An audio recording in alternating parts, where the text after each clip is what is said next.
비가 오는 토요일입니다. 아침 일찍 서두르실 것 같은데 아침들은 챙겨 드셨나요? 네. 식사하고 왔습니까? 네. 저는 지금 배가 든든합니다. 부산역 도착하자마자 어느 선생님께서 식사를 가져주셨어요. 진짜 맛있는 설렁탕이었습니다. 국밥이 먹고 싶거든요. 저에게 지금 주어진 시간이 2시간입니다. 맞죠? 12시까지 하는 거 맞죠? 네. 그래서 굉장히 마음이 좀 조마조마 좀 떨립니다. 이거. 제가 늘 이제 욕심이 좀 많습니다. 주제는 행복한 평화 넓은 통일이라는 주제를 가지고 늘 이야기를 하는데요. 분단, 우리가 삶을 사는 분단, 그리고 통일, 북한. 70년 그 분단은 이미 구조가 되고 체제가 되었어요. 체제.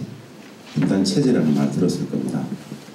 70년 분단 체제를 2시간 안에 이야기한다는 것 자체가 진짜 어렵습니다. 사실은 말이 안 되는 건데 제가 주로 이렇게 오늘 쭉 이야기할 내용들은 대학원생들한테 북한학을 전공하고자 하는 그 대학원생들한테 오리엔테이션 할 때 보통 5시간, 6시간 정도 쭉 설명해 주는 내용입니다. 너네들이 앞으로 같이 북한 통일을 전공하면서 이 영역들 안에서 논문도 써야 될 것이고 공부를 해야 될 것이다 이렇게 소개하는 오리엔테이션 자료입니다. 사실 그것을 2시간이라는 약속된 시간에 설명을 하려면 양을 확실히 줄이든지 스킵을 하든지 말을 빠르게 하든지 두 개 중에 하나를 택해야 됩니다. 오늘 어때요? 개성공단에 대한 이해, 분단에 대한 이해, 통일에 대한 이해, 총체적 북한에 대한 무지, 즉 북맹, 북한의 경제사회적인 변화, 뭐 이런 것까지 제가 아마도 예측컨대 이 정도까지 나갈 수 있을까? 이것만 1시간 이상을 합니다. 사실 이건 이제 사례죠. 사례.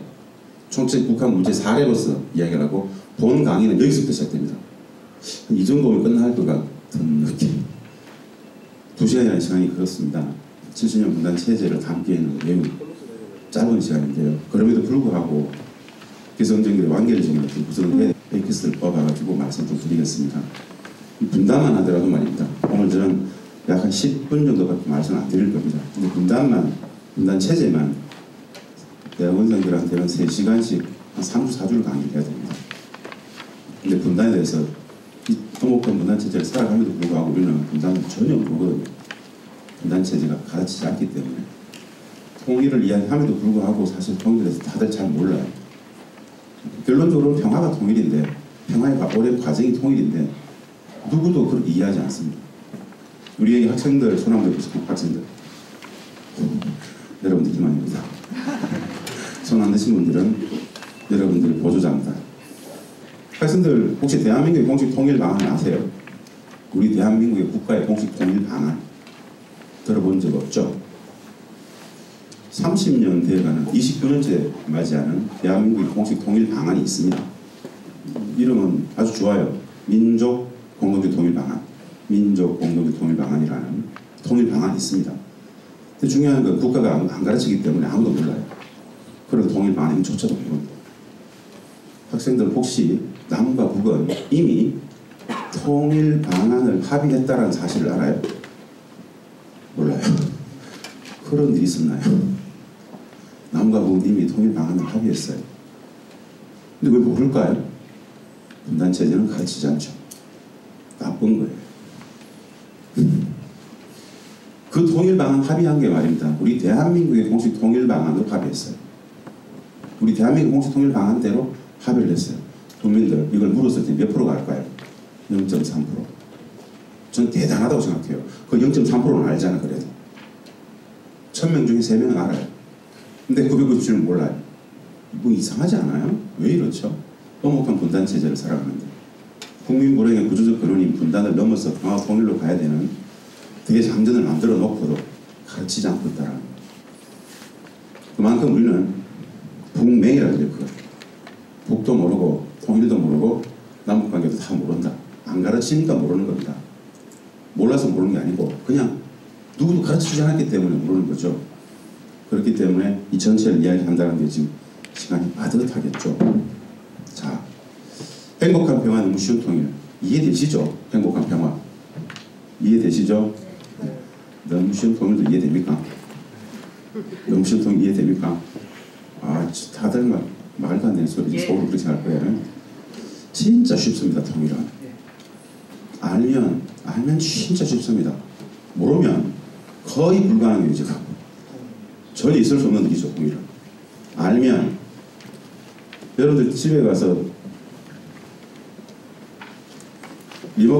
리모컨으로 TV를 누르면 켜져. 네?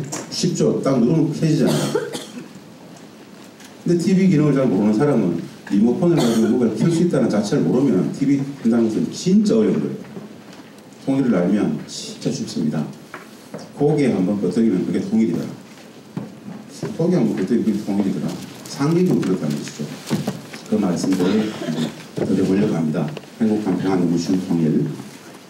여기에 트릭은 없다. 이 말씀 먼저 드리고요. 먼저 개성공단부터 천천히 한번 들여다볼 생각입니다. 개성공단은 제가 근무하는 곳이기도 하고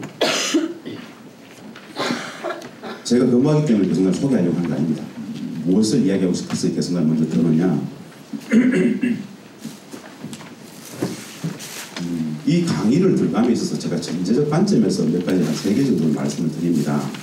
꼭 좀 이해를 해주셨으면 좋겠어 말씀드리는 건데요. 이 분단 구조, 분단 체제는 문맹, 헌맹처럼 북을 완벽히 모르는 북맹을 분단 체제는 구조적으로 만들어냅니다. 분단은 이렇게 이야기해요. 제가 분단은 우리 사회 속에서 북한을 구조적 무지와 체제적 왜곡의 대상으로 일반화시킨다. 즉 북맹을 일반화시킨다. 분단이 작동하는 과정 속에서는 북은 그냥 왜곡과 오도의 대상일 뿐이에요. 엄존하는 실제하는 모습으로서 우리들한테 다가오기가 굉장히 힘들어요. 분단체제는 그것을 허용하지 않아요. 분단 체제는 북을 enemy, 적으로서 규정하죠. 적이어야만 합니다. 평화공존 대상이 아니에요. 분단체제 속에서는. 그래서 적에게는 윤리도 도덕도 신선미의 가치 규범도 없어요. 그냥 나쁜 놈들이면 됩니다. 여하한간의 이미지로서 그것을 계속 양산한단 말이죠. 거기에서 펼쳐진 여러 많은 기록들이 너무 많습니다. 저는 북한 학자잖아요. 오랫동안 북한을 전공하고 평화통일문제를 전공했습니다. 그러다가 좋은 계기가 되어서 청와대에서 5년간 남북한 국장을 하고 비서관을 해서 드렸어요. 여러 많은 협상들을 했죠. 그 경험을 가지고 북측에 직접 개성공단에 직접 들어가서 4년간 대북 협상을 전담을 해서 드렸습니다. 이후에 이제 다른 노정을 거치다가 다시 제 고향과 같은 개성공업기후지원재단 이사장을 맡게 됐는데, 원래는 저는 신분상 학자예요. 북한 학자, 북한 문제를 전공하는. 여러분 다 학교에서 공부를 하고 학문을 합니다. 학문은 진실을 추구하죠. 아카데미즘은 과학과 진실, 사실을 추구하는 게 기본입니다. 맞죠? 북한 학도 학문이죠. 근데 북한 학자인 저는 우리 분단체제 속에서 북한을 학문의 대상으로서 과학과 진실을 일상적으로 추구할 수 있을까요? 분단체제는 그것을 허용하지 않습니다. 북한학은 학문이 아니라 정치다라는 이야기들을 합니다. 이게 여러분들한테 좀 이해가 좀 안 될 것 같기도 한데, 물론 이해가 빠른 학생들은 이해가 될 수도 있을 것이고요. 북한학은 과학과 진실을 추구할 수 없다. 왜? 적대적 분단체제이기 때문에. 소위 말하는 안보라는 특수조건을 이야기하면서 북한학은 일상적으로 늘 과학과 진실만을 추구하기에는 여건이 진짜 녹록지 않더라. 그러면 북한 문제 관련해서 남북관계 문제 관련해 가지고 학문이 진실을, 사실을, 과학을 추구하지 못하면 어느 영역이 그것을 담보할 수 있을까요? 없습니다. 언론도 못하고 북한 관련 모든 정보들은 정부에서 정부 독점되고 왜곡하고 비틀고 이러겠죠. 이게 이제 모든 비극의 첫 출발입니다. 국가는 왜 존재하는가? 국민의 행복을 위해서. 맞죠? 국가는 국민의 행복을 위해서 존재합니다. 정치라는 메커니즘은 왜 작동하는가? 국민의 행복을 위해서. 당연하죠. 정당은 왜 존재할까요? 정치 권력을 획득함으로써 국민의 행복에 복무하기 위해서. 자유의 가치는, 평등의 가치는, 평화의 가치는, 통일의 가치는, 복지, 일자리, 이 모든 것은 한 가지를 추구합니다. 그 공동체 성원들, 즉 국민들의 행복을 위해서. 맞죠? 답변 안 해도 괜찮아요. 그런데 거긴 하나의 전제가 있습니다. 어떤 전제? 국민은 국가의 목적이죠. 국민은 정치의 목적이죠. 근데 국가가, 그 정치가 국민들에게 진실을 알리지 않는다. 사실을 왜곡한다. 오도한다. 그건 뭐죠? 국민을 지배의 대상으로 보는 순간 왜곡하는 겁니다. 기만하는 거예요. 여러분들은 지배의 대상입니까? 국가의 주인입니까? 당연히 국가의 주인이죠. 왜 기만하고, 왜 왜곡하고, 왜 오도할까요? 사적 이해들이 있죠. 굉장히 심각한 이야기죠. 70년 분단체제는 그 왜곡과 오도의 무덤입니다. 분단 자체가 허구예요. 없었던 분단이 만들어지는 과정이 그래요. 수많은 거짓들이 동원되어졌어요. 거짓들이. 그 이야기를 분단체제에서 이야기할 겁니다. 그러다 보니까 어떤 상황이 발생했느냐. 늘 왜곡과 오도가 일반화되다 보니까 이 북한 문제나 남북관계와 관련된 우리 국민들의 눈높이가 있어요. 국민 여론이라는 게 있어요. 소위 말하는 보편적인 모든 국민들이 북한 통일 문제를 가지는 상식이라는 게 존재합니다. 그 상식이라는 것이 보편적인 그 국민들의 북한 통일 문제, 남북관계에 대한 상식이라는 것이 진실과 항상 이퀄이 될까요? 그렇지 않을 수 있습니다. 이게 굉장히 심각한 불편한 진실입니다. 맞습니다. 남북한 북한 통일 문제에 있어서는 여러 많은 상식들이 진실과 괴리가 너무 큽니다. 완전히 이 공부를 하고 있다 보면은 미쳐버립니다. 이걸 계속 할 수 있을까 내가? 하는 그 공부를 계속 한글 진실을 추구하고 가다 보면 난 어떤 모습이 돼 있을까요? 소위 말하는 종북 좌빨이 되어 있습니다. 자연스럽게 되어 있습니다. 나는 뭘 잘못했냐? 진실을 추구했을 뿐이에요. 종북 좌빨이 되지 않기 위해서 어떻게 해야 된다? 검열도 하고 대충 영합도 하고 대충 그렇게 사는 겁니다. 분단체제는 그런 삶을 강요합니다. 상징으로 말씀드려보는 겁니다. 아주 슬픈 자화상이에요. 그래서 이 자리에서도 저는 여러분들한테 다 말 못해요. 잡혀갈 수 있어요. 물론 농담스럽게 말씀합니다만 진실에 있는 강합니다. 거기에 입각해서 오랫동안 북한 체제를 연구한 학자가 그 학자의 신분으로서 차관보를 하고 비서관을 하고 수많은 협상들을 했던 그 현장의 경험들, 그것을 가지고 북측에서 직접 체류하면서 만나게 되던 북측의 사람들, 그 체제, 우리 사회의 보편적인 시각 눈높이하고는 너무 이미지하고 너무 거리가 있습니다. 무언가는 진실이 있어요. 상식도 있습니다. 이 간극을 메운다는 것은 진짜 어렵습니다. 정신적 폭력에 가깝습니다. 그래서 여러분들은 오늘 이 자리에서 저한테 엄청난 정신적 폭력들을 당할 거예요. 제가 좀 당한 거니까 좀 나눕시다. 그래도 되겠죠? 저는 종교인은 아닙니다만 요한복음에 그런 게 나옵니다. 제가 모 대학에 한 2,000명 정도 오늘 총장님께서 오라고 해서 갔어요. 2,000명이 앉아있어요. 그 기독교 대학이었어요. 강당이 깊은데 3시간 동안 그 아이들한테 북한 통일을 얘기합니다. 진짜 부담스러웠어요. 그런데 한 줄기 빛처럼 쫙 나와 있는 문구가 하나 있었어요. 그 대강당에. 저 딱 단상에서 있는데 저 일정 그 난간에 딱 진리가 너희를 자유케 하리라. 엄청난 자신감, 진실만 말하겠다. 이 모든 성전에서 진리가 너희를 자유케 하리라, 너희를 자유케 하리라 그랬으니까 나는 진실만을 이야기할 것이고 그 속에서 어떠한 법률도 하지 않겠다. 3시간 동안 어떤 정신적 폭력을 주었을 거예요, 그들한테. 2,000명이 3시간 동안 단 한 사람도 자는 사람이 없었어요. 알딱. 야, 저 사람 미친 거 아니야? 그랬던 경험이 있습니다. 이 자리도 그냥 제가 보고 듣고 확인했던 것들을 말씀을 드릴 텐데요. 그렇다고 해서 많은 것을 요구하지 말고요. 수준에 맞춰서 말씀 좀 드리겠습니다. 개성공단에 대한 이해를 말씀드리는 것은 어떤 거냐? 우리 사회의 보편적인 상식이 진실과 어떻게 큰 괴리가 있을 수밖에 없는지를 하나의 사례로서 개성공단을 들겠다는 이야기입니다. 개성공단은 제가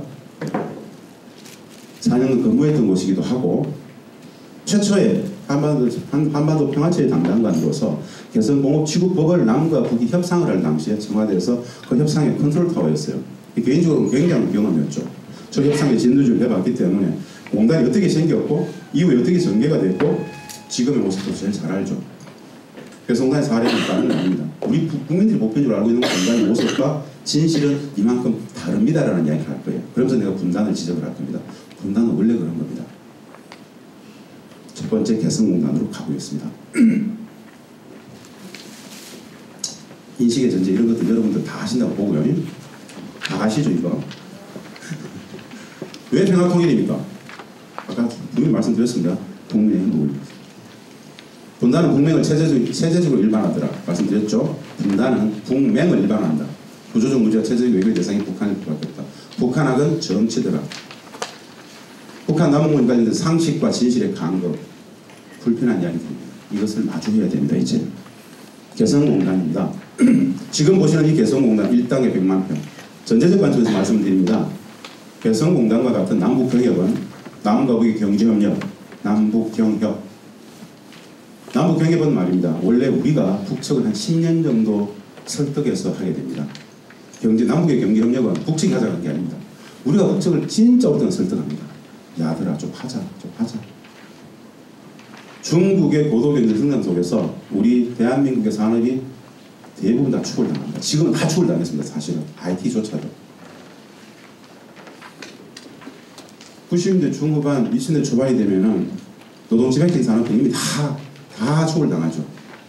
그래서 남측의 자본과 기술이 북측의 토지와 노동력이 만나서 중국보다 비교 우위의 산업들을 유지해보자. 이게 사실은 우리가 북측에게 계속 하자라고 했던.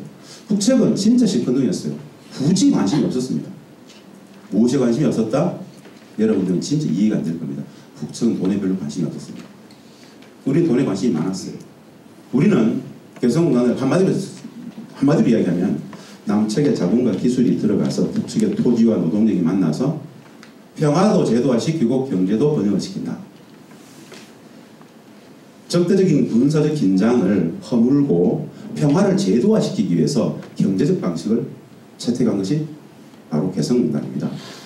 경제 프로젝트, 평화 프로젝트. 평화 프로젝트, 경제 프로젝트.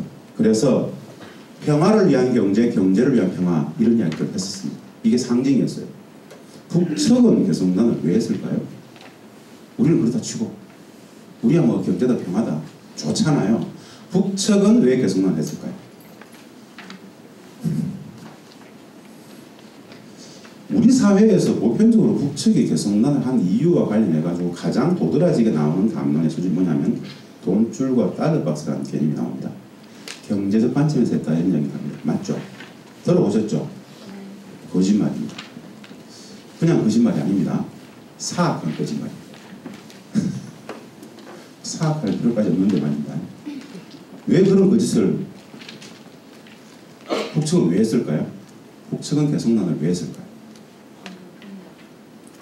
진짜 좋은 말씀이십니다. 그 정도 말씀하시면 좀 복잡발됩니다. 예, 이제부터 말씀을 드리겠습니다. 북측은 왜 했는가? 찾아가 보겠습니다. 최소한 북측이 말입니다. 개성공단을 돈내 관점, 돈을 벌기 위해서 하지 않았다라는 세 가지 팩트를 말씀을 드립니다. 세 가지 팩트. 이게 1당의 100만 평의 모습입니다. 남과 북이 최초로 개성공단을 합의했던 것은 1당의 100만 평에 20배인 2천만 평입니다. 그 부산 옆에 가면 저기 창원 있죠. 창원시와 창원공단 합친 규모 2천만 평입니다. 똑같은 걸 만들고 싶었어요. 뭐 개성이라는 지역이 채택되는 과정도 있는데 생략을 하고요. 이게 1당의 100만 평, 그 20분의 1 1당의 100만 평의 모습입니다. 사천강이 흘러가고 있고요. 임정환 만난다. 이게 기정리 말고 대성동 말입니다. 쭉 있는데 여기 아파트 보이죠? 이게 아파트입니다. 우리 파주 문산의 아파트입니다. 진짜 가깝습니다. 날이 맑을 때 말입니다. 서울의 그 뒤산, 삼각산, 북한산이라고 있습니다. 산에 올라가면 개성 송악산이 보입니다. 인왕산에서 보입니다. 우리는 개성이 맞죠? 개성을 잘 알기 때문에 그쪽에 송악산이라든가 산줄기들을 다 압니다. 늘 보니까요. 그래서 날이 맑은 날 되면 꼭 산에 올라갑니다. 개성을 보기 위해서. 마음속에 고향들이니까. 근데 서울 사람들은 잘 몰라요. 저쪽에 저 능선 저것이 송악산이야 그러면 다들 깜짝 놀랍니다. 서울서 북한이 보여요. 보입니다. 분단은 이 분단이라든가 적대라든가 이 정오는 관념속 분단, 관념속 분단입니다. 관념속 적대. 그걸 계속 키워줬죠 사실은. 직접 만나보면 어떻게 되겠습니까? 직접 만나보면 북측 사람들하고 직접 대화를 해보면 어떤 생각이 들까요? 북측 사람들하고 만나서 몇 분간 10분, 20분, 30분 쭉 대화를 하다 보면 똑같은 생각을 합니다. 야, 이런 아들이 북한 아들인가? 많이 허물어집니다. 뭐가 허물어지느냐? 우리는 북한 그러면 첫 번째 가장 큰 도드라진 감정적 인식이 두려움이라는 게 있습니다. 두려움, 경계가. 또 적지 않은 저기감도 살짝 있습니다. 그렇죠? 두려움이 제일 클 겁니다. 이게 다 허물어집니다. 야, 우리가 이런 아들을 두려워하고 경계하고 미워하고 적대했나? 굉장히 살짝 많은 감정들이 생깁니다. 이런 애들을 우리가 미워하고 두려워하고 적대했단 말이야. 우리는 그들을 두려워 경계하고 적대하고 그렇지만 최소한 그들은 남측 사람들에 대해서 적대를 가르치지는 않습니다. 국가교육적 관점에서 동포로 가르치죠. 맞죠? 포로 가르칩니다. 하여튼 이게 1단계 100만 평의 모습인데요. 북측은 개성공단을 돈의 관점에서 하지 않았다 라는 세 가지 팩트가 어떤 거냐. 이 1단계 100만 평 기반시설을 누가 했냐면 토지공사가 했습니다. 요즘은 LH죠. LH공사가 했습니다. 이거 평당 이 기반시설 다 해놓고 공단을 분양을 끝냈는데 당시에 분양가가 말입니다. 공장 부지는 평당 14만 9천 원 했고요. 상업용지는 45만 원에 분양을 했는데 2.78대1 정도 분양이 100% 다 끝났어요. 남쪽에서 다 분양을 받았습니다. 1단계 분양을 다 끝내놓고 나서 북측한테 물어봅니다. 남측의 자본과 기술이 들어와서 북측의 토지와 노동력이 만났는데 우린 분양을 끝냈다. 북측의 토지값, 소위 말하는 땅값을 얼마를 줄까라고 물어봤습니다. 북측은 얼마의 땅값을 요구했을까요? 예? 10억? 어차피 막 그냥 막 던지는 겁니까? 북측이 이렇게 얘기해요. 이렇게 얘기를 합니다. 우리는 개성공업지구를 6.15 공동선언의 정신에 입각해서 북한함의 평화의 제도화를 해서 특혜적 조치로서 그냥 내어놓은 것이니까 공짜로 쓰면 된다 이렇게 얘기해요. 왜 그랬을까요? 돈줄과 달러박스의 관점이면 상응하는 가격을 책정해서 달라고 했지 않겠습니까? 그렇지 않았단 말입니다. 우리가 또 이야기합니다. 아, 그 적절치 않다. 공짜로 받는 것은 적절치 않다. 남과 북의 최초의 상호 경제협력공단이다. 이후에 남포, 신의주, 함흥, 원산 쭉 두 개, 세 개 계속 해야 될 텐데 최초의 공단은 그렇게 할 수 없다. 상징적 수준에서 남아라도 받아야 된다. 그래서 상징적 수준을 서로 찾습니다. 상징적 수준이 뭐냐. 북측이 이렇게 주장을 합니다. 좋다. 상징적 수준에서는 받겠다. 우리가 이 개성공단의 기축통화를 남측의 원도, 북측의 조선 원도 아닌 달러를 기축통화로 만들었었어요. 우리가 주장해서. 북측이 이렇게 얘기를 합니다. 이 개성공단 지역은 들어보셨을 겁니다. 북측에 6사단, 64기갑사단, 62포병여단, 6만의 주력 군부대가 위치했던 군사의 기지입니다. 전쟁의 기지였어요. 그 6만의 군부대를 북측 지역 송악산 뒤쪽으로 10에서 15km 정도를 군부대 시설을 다 철거합니다. 그 자리를 경제공단, 산업공단을 만드는 거예요. 그러면서 그들이 했던 이야기가 그겁니다. 6만의 군부대를 실은 10km, 15km 후방 쪽으로 떼고 있는데 그 지상물 철거비가 만만치 않다. 그 지상물 철거비 명목으로 그러면 1제곱미터당 $1면 어떻게 했느냐 이렇게 얘기해요. $1. 진짜 큰 돈 벌었죠. 1제곱미터당 $1. 그것이 우리가 상징적 수준에서 합의했던 금액입니다. $1. 사실은 엄격히 계산해 보면 1제곱미터당 900원 정도 치웠습니다. 900원. 그들이 최초부터 이것을 돈줄의 관점에서 접근하지 않았다는 말씀을 먼저 드립니다. 두 번째 사례예요. 두 번째. 임금의 문제입니다. 남북 경협을 처음 해봤어요. 북측 근로자들이 임금 수준을 책정을 해봐야 되는데 한 번도 안 해봤기 때문에 얼마를 줘야 될지 몰라요. 그래서 당시에 통일부하고 산자부를 연합을 시켜서 동남아 여러 나라들, 베트남, 캄보디아, 인도네시아 같은 데 보냈어요. 임금을 조사하기 위해서. 조사해온 임금 수준을 가지고 우리 기업 사장님들하고 공청회를 했었는데요. 우리의 딱 수준은 딱 하나였습니다. 북측 근로자들한테 한 달 몇 불 정도를 줄 수 있으면 최소한 중국보다는 비교 우위를 가지겠느냐. 중국보다 비교 우위를 가질 수 있는 임금 수준을 묻고 싶었던 거예요. 그래서 우리 기업들은 공청회 속에서 이게 2003년 상황입니다. 2003년 협상할 때 2003년 수준에서 우리 기업들이 뭐라고 그랬냐면 월 한 달에 200에서 250불 정도 200에서 250달러 한 20에서 25만 원 정도를 줄 수 있으면 중국보다 충분히 비교율을 가질 수 있다라고 다들 말씀해 주셨어요. 그래서 우리는 월 20에서 25만 원, 200에서 250불 정도 이것이 협상의 목표였습니다. 그래서 한 200불 정도 제한해가지고 250불 정도까지만 합의하면 성공한다고 생각했었습니다. 1차, 2차, 3차 협상을 하는데 우리가 200에서 250불 정도를 안을 갖고 들어갔을 때 북측 근로자들이 한 달 임금을 얼마를 요구했을까요? 책들 보세요. 북측이 이렇게 얘기를 합니다. 우리는 이 개성공업지구를 6.15 공동선언의 정책에 입각하여 북한함의 평화의 제도화를 위해서 특혜적 조치로서 내어놓았다.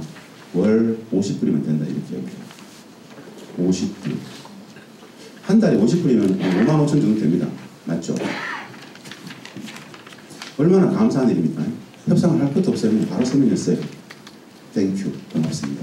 서명해버렸습니다. 우리가 200불, 250불을 줄 수 있다고 이야기하는데 왜 그들 특혜적 조치를 이야기하면서 50불을 불렀을까요? 여하간에, 하여간에. 그래서 2004년도 북측 근로자들의 실질 임금은 얼마였느냐? 한 달에 50불의 기본임금의 연장, 야간, 특근을 해서 그들이 실질적으로 받아갔던 금액은 6만 3천 원이었습니다. 한 달 임금입니다. 한 달 임금. 이럴 때 진짜 물어봐야 돼요. 북측은 개선을 왜 했을까? 우리 사회는 그들에게 돈줄과 달러 박스라는 멍에를 채워놓고 오로지 경제적 관점은 계속 들이댔습니다. 한 달에 6만 3천 원이면 착취입니다. 착취. 그렇게 얘기하면 안 된다는 거예요. 최소한 진짜 그렇게 얘기하면 안 된다는 거죠. 근데 그 6만 3천 원조차도 한 달에 정당한 노동의 대가로 그들이 받아간 6만 3천 원조차도 퍼주기라고 이야기해도 괜찮습니다. 우리 대한민국에서는. 6만 3천 원을 벌기 위해서 한 달간 그렇게 그들이 성실 일한 노동의 대가로 받아갔는데 그것도 퍼주기라고 얘기하는 사람들이 있잖아요. 언론들은 대충 씁니다. 그걸 그대로. 나쁜 짓입니다. 그거. 사악한 짓이에요. 그들이 어떻게 일을 했는지 우리가 알아요. 집에서 몇 시에 나오는지.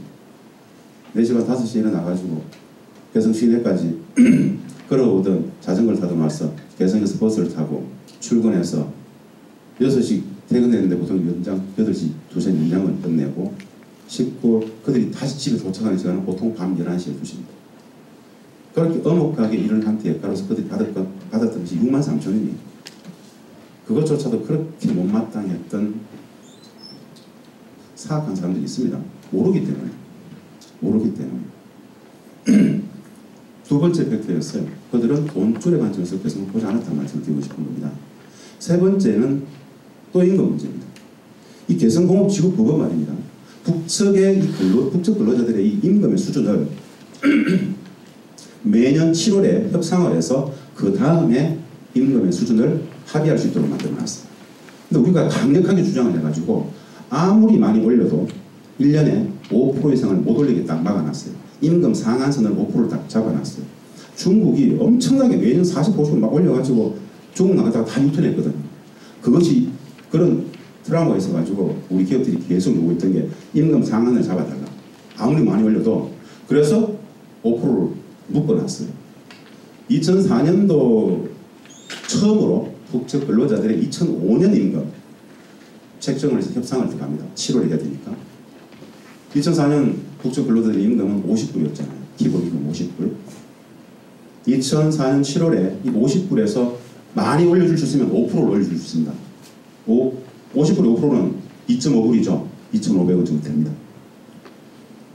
그 임금 협상 들어가기 전에도 우리 기업들하고 공청을 해봤어요. 공청을 했는데 사장님들께서 다들 뭐라 그랬냐면 현재 50불 기본 임금에 평균 임금 63,000원 정도 된다. 그냥 잘 먹이자 일단 이 2.5불 5% 다 올려주자. 2.5불 다 올려주자 이렇게 얘기했었어요. 협상장에 들어가서 우리가 물어봤어요. 북측한테. 몇 프로를 올려줄까요? 라고 질문을 했습니다. 북측은 어떻게 답변했을까요? 예? 제가 두 분의 얘기를 했는데 우리는 개성공업지구를 6.15 공동선언의 정신에 입각하여 국가랑의 평화의 제도를 위해서 특혜적 조치로 진행하는 것이다. 아직 남측의 기업들이 들어온 지 채 1년이 되지 않았기 때문에 아직 정착이 안 된 것 같다. 원래는 그냥 동결합시다. 이렇게 얘기를 합니다. 아직은 원래는 그냥 동결합시다. 아직 채 1년이 안 된 것 같다. 동결합시다. 북측은 말입니다. 2004년, 2005년, 2006년 이 초기 3년을 북측 스스로 임금을 동결합니다.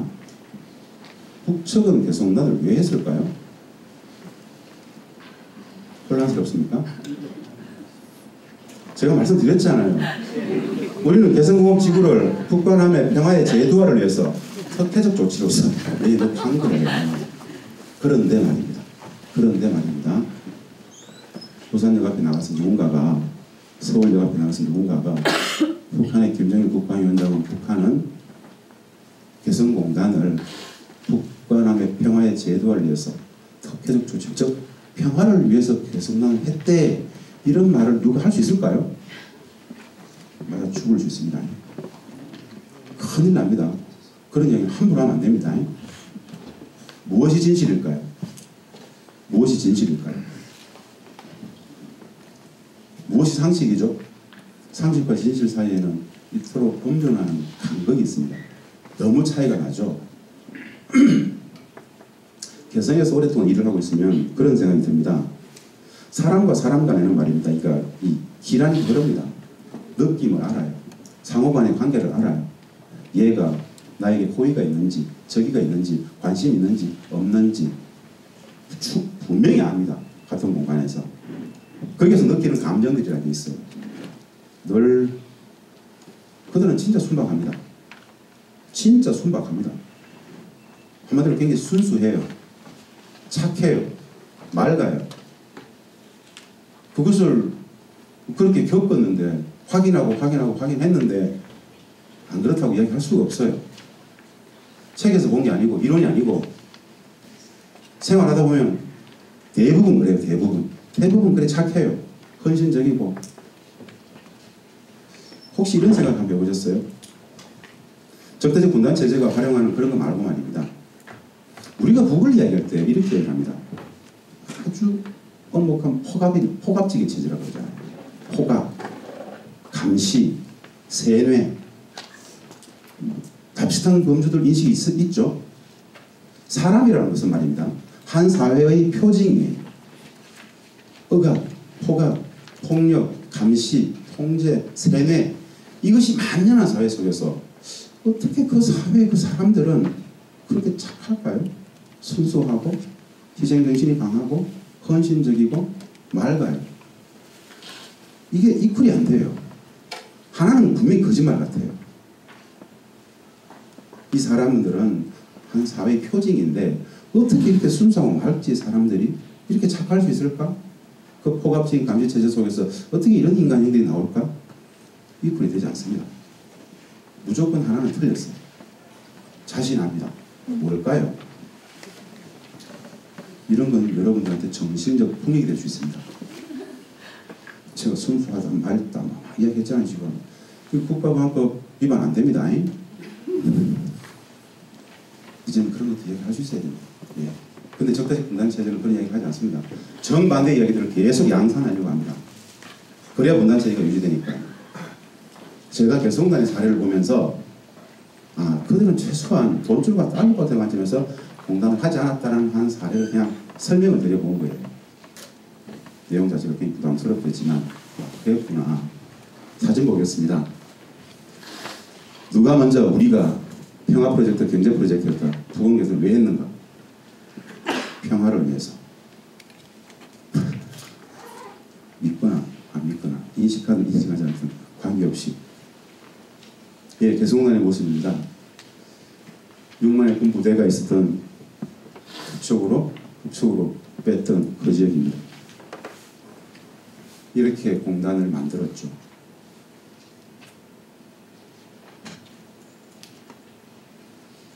이 산이 송악산의 한 부분인데요.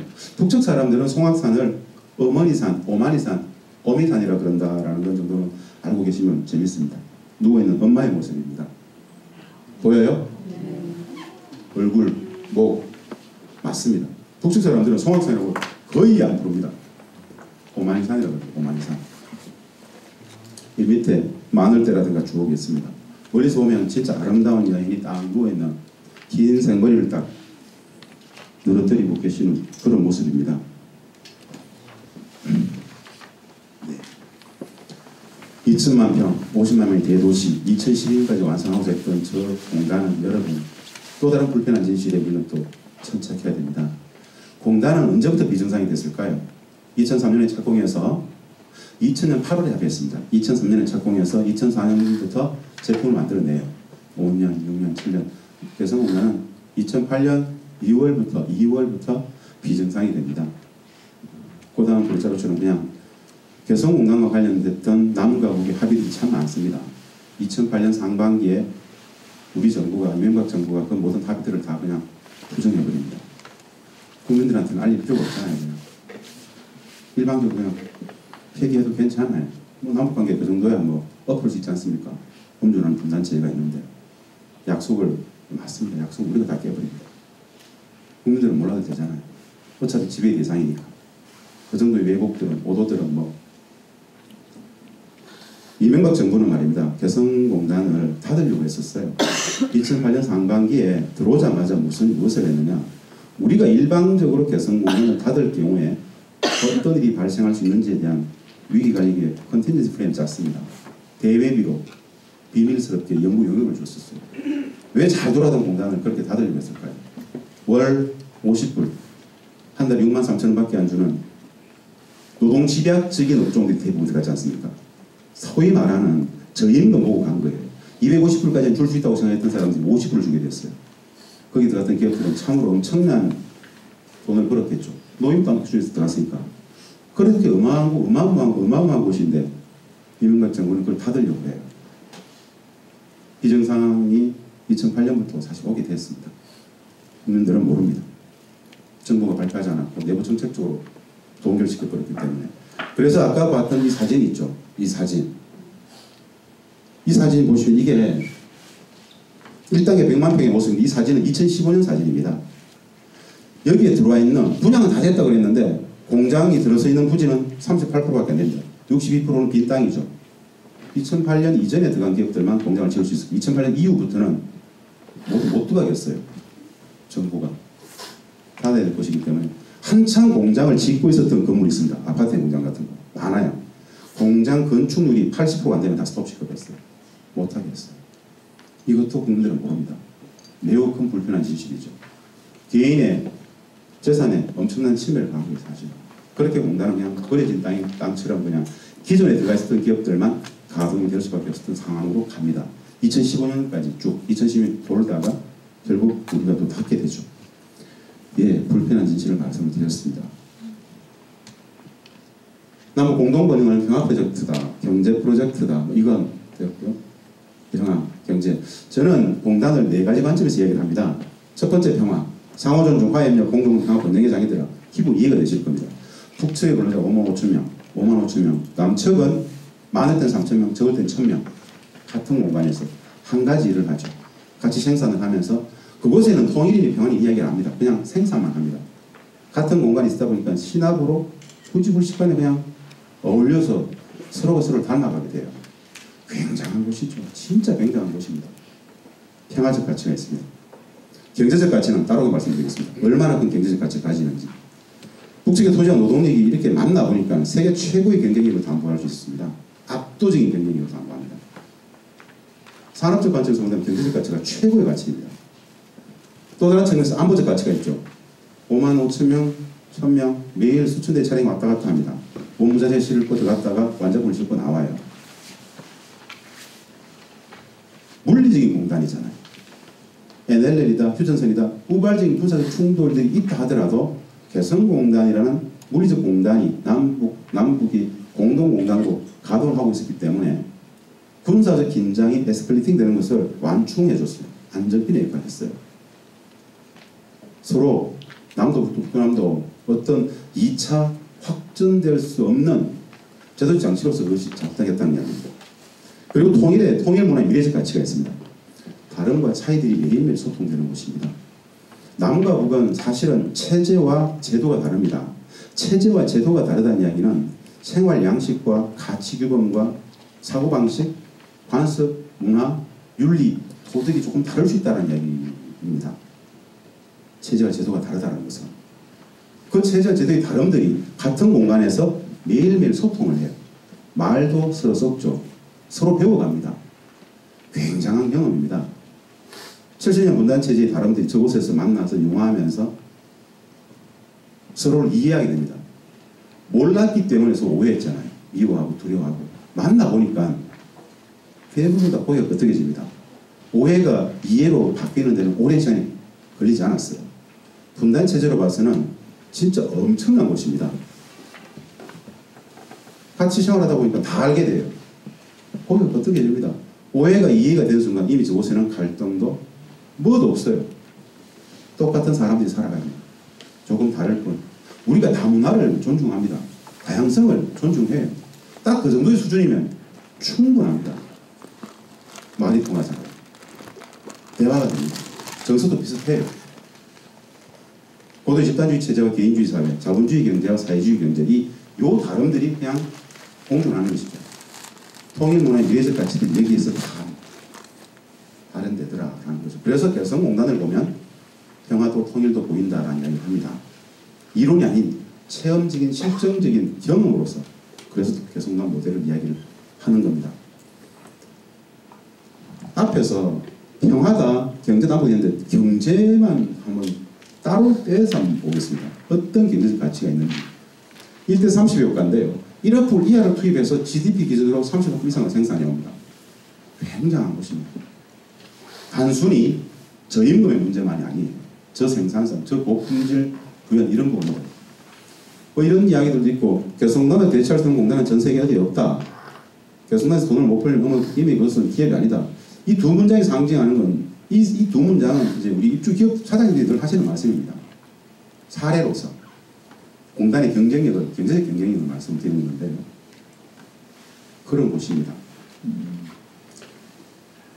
이 두 기업 한 비교를 해봤습니다. 이 두 기업은 다 부산 기업입니다. 부산 두 기업 다 한 기업은 개성으로 진출했고 한 기업은 베트남으로 갔어요. 이거 쭉 다 이렇게 뭐 비교를 했어요. 결론적으로 어떤 이야기를 할 수 있느냐. 베트남 간 기업은 개성 간 기업보다 투자 금액이 2배가 넘고 현재 고용인원도 약 2배 정도 됩니다. 이들이 2010년도에 비슷했는데 11, 12, 13, 14, 15 쭉 가다가 2013년부터 15년 3개년 평균을 한번 내봤어요. 매출액, 단기수익. 개성기업이 단기수익 측면에서 베트남 간 기업보다 한 5배 정도 수익을 더 냅니다. 사실은 베트남 간 기업이 회사 규모가 더 큽니다. 역사도 오래됐고. 그럼에도 불구하고 개성에 늦게 갔지만 이 기업이 단기수익을 더 내더라는 이야기인데 이 두 기업 다 사실은 개성에서도 가장 성공한 기업이고 한 기업은 베트남 가서 가장 성공한 기업으로 평가가 됩니다. 국내 유수의 이 신발업체인데요. OEM 하는 업체입니다. 여기에서 2013년, 14년, 14년, 15년 3개년 평균으로 내봤는데 2013년은 어떤 해였냐면요. 개성공단이 6개월 동안 문을 닫았던 해입니다.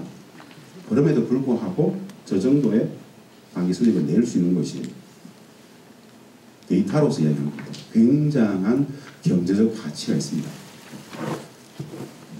또 다른 데이터인데요. 개성공단에 있는 10개 기업을 랜덤으로 뽑아봤습니다. 그래서 개성 매출, 본사 매출 쭉 이렇게 했는데 이거 무엇을 계산하기 위해서 했느냐? 딱 하나입니다. 생산액 1억 원을 생산하는데 북측에 들어가는 금액이 얼마냐? 570만 원입니다.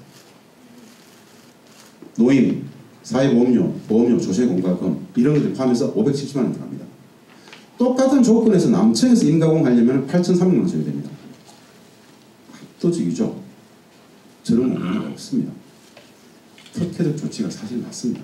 특혜적 조치로서 내놓은 거예요. 개성공단이 한창 가동되던 시절에 2015년 기준으로 말입니다. 북측 근로자들의 임금이 북측이 최초로 5% 올려달라고 했던 게 2007년부터입니다. 그때부터는 계속 5%씩 올려줍니다. 2015년 기준으로 북측 근로자들의 기본 임금이 5%씩 올려서 얼마 됐느냐? 73불입니다. 73불. 8만 원. 연장 야간 특권을 다 하고 간접 임금이라는 개념이 있습니다. 여러 선생님들하고 우리 학생들 개성 그러면 제일 먼저 생각나는 게 초코파이가 생각나죠. 들어보셨을 건가? 한 달에 600만 개 정도가 들어갔습니다. 북측 근로자들한테 6시에 퇴근해야 되는데 2시간 연장 근무를 시키려면 90원짜리 초코파이 2개를 주면 됩니다.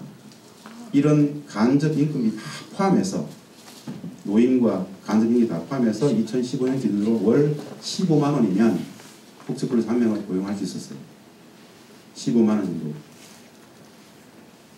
이 시기에 중국 압록강, 두만강 강 건너 중국 측에는 북한 노동자들이 굉장히 많이 나가 있었습니다. 인력 송출을 참 많이 했습니다. 단독만 하더라도 최소 우리가 추정했을 때 한 3만에서 4만 정도 있었습니다. 단독 같은 경우에 2015년 기준으로 개성보다 임금이 2.5에서 3배 정도 북측 근로자들이 받았어요. 러시아에도 옛날에 벌목공부터 다른 많은 노동자들이 나가 있었어요. 북측은 지난 10여 년 정도 저는 그 이전부터라고 보는데 중동 특수가 있었습니다. 중동의 북측에 건설 기술자들이 굉장히 많이 나가 있었습니다. 중동에 나갔던 북측 근로자 건설 기술자들이 한 달에 한 1,000불 정도는 받았습니다. 100만 원. 개성공단에 6배를 받죠. 북측은 개성공단을 왜 했을까요? 54,000명의 숙련공대를 단독으로 보내면 내지는 다른 데로 보내면 최소 서너 배를 받을 수 있잖아요. 북측이 개성공단 했던 이유가 다른 곳에 있다는 얘기입니다. 경제가 아니고 다른 것. 그게 뭘까요? 특혜적 조치요. 특혜적 조치. 맞습니다. 특혜적 조치는 맞습니다. 이 데이터들을 가지고서 개성공단재단은 굉장히 속이 끓습니다. 사실은. 진짜 국민들한테 던지고 싶은 이야기들이 많아요. 모르니까. 한 번도 들어본 적이 없으니까. 왜 그랬냐면 우리 국민들이 개성공단 14년의 역사 속에서 14년의 역사 속에서 다쳤는데 지금까지 삶을 살아오면서 개성공단에 대한 긍정적인 뉴스를 단 한 건이라도 접한 적이 있을까요? 없습니다. 사실은 말입니다. 우리 국민들이 삶을 살아오시면서 북한과 관련된 뉴스 뿌리 중에서 단 한 건이라도 긍정적인 뉴스를 접해본 적이 있을까요? 적대적 분단 체제는 그것을 허용하지 않습니다. 그냥 지지라고 드려야 됩니다. 누구 드려야 됩니다. 그 이미지들을 계속 주입을 시키죠. 에너미로서. 그래서 긍정적인 뉴스들이 확산될 수가 없습니다. 네, 이런 것들. 개성공단의 북측 근로자가 남측 일자리를 뺏는다. 대한민국에는 63,000원짜리 일자리가 없습니다. 이미 30년 전에 대부분 사라졌던 업종들이 남북 경협 속에서 그나마 유지되면서 남측에 8만 개 정도 일자리가 유지되었던 겁니다. 이게 팩트예요. 사실은. 중국 가서 다 돌아왔던 기업들입니다. 유턴했던 기업들. 동남아로 다 빠졌던 기업들입니다. 저 기업들이 남북 경협 속에서 여전히 유지되면서 협력업체 3,800개, 거기에 8만의 근로자들이 일자리를 계속 유지할 수 있는 곳이 바로 개성공단입니다. 그렇게 이해하시면 되겠습니다. 자, 뭐 노동력 생산 고품질 뭐 이런 이야기들 하는데 하여튼 엄청나게 경제의 경쟁력을 가지는 곳이다. 어떻게 비교할 수가 없습니다. 베트남 내지는 어느 나라하고도 공단을 단순 비교하면 이건 비교가 안 됩니다. 압도적이에요. 이런 가치는 국민들은 모릅니다. 우리가 찾아버렸습니다. 2008년과 이후, 이전과 이후 나눠서 정상적인 공단이 비정상적인 공단으로, 나머지 공동의 공단이 북정단, 이렇게 제가 획을 지어봤습니다. 남북 당국관계가 적대적 관계로 6.15 14가 팽개쳐진 자리에 이런 결과들이 왔다라는 말씀을 드리는 겁니다. 그러나 국민들은 모릅니다. 어느 누구도 이런 이야기를 정부는 발표하지 않았기 때문에 5만 5천 명 북측 근로자들 출퇴근시키는 출퇴근 버스고요. 사진 보겠습니다. 공단의 모습인데요. 이거 천연단지입니다. 지금쯤 저 천연단지는 자풀이 무성하겠죠. 여기 안개 진짜 많습니다. 바람도 많고요. 여름의 모습입니다. 이렇게 남쪽에서 들어와가지고 출입경해서 공단을 들어갑니다. 출입경. 북측 근로자 5만 5천 명이 있었습니다. 특별히 선발하고 자식할 게 없습니다. 특별히 선발된 사람만 오는 게 아닙니다. 가용할 수 있는 노동력들은 대부분 다 들어와 있습니다. 우리 기업들은 적정 노동력이 아니라도 무조건 고용하려고 했습니다. 그래 봐야 6만 3천 원이니까. 많이 줘봐야 13, 4만 원이니까 무조건 고용하려고 했어요. 적정 노동이 아닌 조금 장애가 좀 있더라도 나이가 엄청나게 많은 남자라도 하다못해 그냥 회사 휴지라도 줄게 해라. 그래봐야 6만 3천인데 무조건 고용하려고 했어요. 고용하면 돈이니까. 그래서 대부분 다 들어와 있습니다. 특별히 선발하고 자식밖에 없었다는 말씀 드립니다.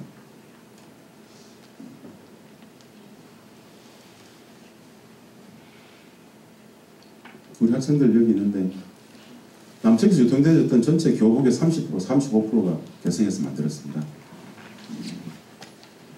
전체 의류의 30%, 전체 속옷의 90%, 다 품종 소량 생산하는 고가의 옷들은 대부분 개성에서 나왔다고 보시면 됩니다. 고가의 옷들은 대부분. 개성을 통해서 가장 큰 돈을 벌었던 기업들은 개성에 직접 들어간 기업들이 아니고 개성 기업들한테 하청을 줬던 원청 업체들이 가장 큰 돈을 벌었습니다. 코롱, 빌라, 제일모직, LG패션, 여러 많은 아웃도어 업체들이 있죠. 그들의 성장사가 개성단의 성장사가 딱 맞물립니다. 어떻게 그게 그래 됐냐면요. 이 의류 봉제의 임가공 단가라는 게 2015년 임가공 단가가 1995년 임가공 단가하고 똑같아요. 와이셔츠 한 장을 만드는데 임가공 단가 얼마냐? 개성에 입주해 있는 업체가 남측의 원청 업체한테 한 장 받을 때 보통 2,000에서 2,500원 받아요. 1995년 임가공 단가를 계속 유지할 수 있는 곳이어야만 경쟁이 있단 말이죠. 북측은 그 정도 전임금을 줘도 만들어낼 수 있었죠. 95년도 임가공 단가를 2015년 단가로 유지할 수 있으면 그 원청업체는 얼마나 큰 마진을 폭력적으로 가져갔겠습니까? 그래서 사실은 개성을 통해서 가장 큰 덕을 본 기업들은 남측의 대기업, 중견기업들이 대부분 큰 돈을 벌다고 보시면 되겠습니다. 업간 제조 오전, 오후 10분씩 나와서 식사하는 모습입니다. 우리는 음주 가무가 능하죠. 안 그렇습니까? 북측 사람들은 가무가 능합니다. 음주 없이도 잘 놉니다. 모여서 공동체 섞여서 집단적으로 잘 놉니다. 노래하고 이런 거 다 빼는 문화가 별로 없습니다. 그냥 노래 한 곡 하세요. 일어나서 합니다. 농담 싸움 한마디 했는데 그걸 입막 떠버려요. 빼는 문화는 거의 없다는 거. 진짜 적극적입니다. 적극적이고 매우 사실은 선생님들, 학생들 굉장히 개방적입니다. 사실은 그렇습니다. 우리가 갖고 있는 이미지하고 완전히 달라요. 진짜 적극적입니다. 북측 근로자들의 체육대회 모습이고요. 우리들의 체육대 모습입니다. 어떤 비교가 있죠? 어떤 비교가 있습니까? 네? 함께 가고 혼자 가고. 선생님들의 마음속에 있는 겁니다.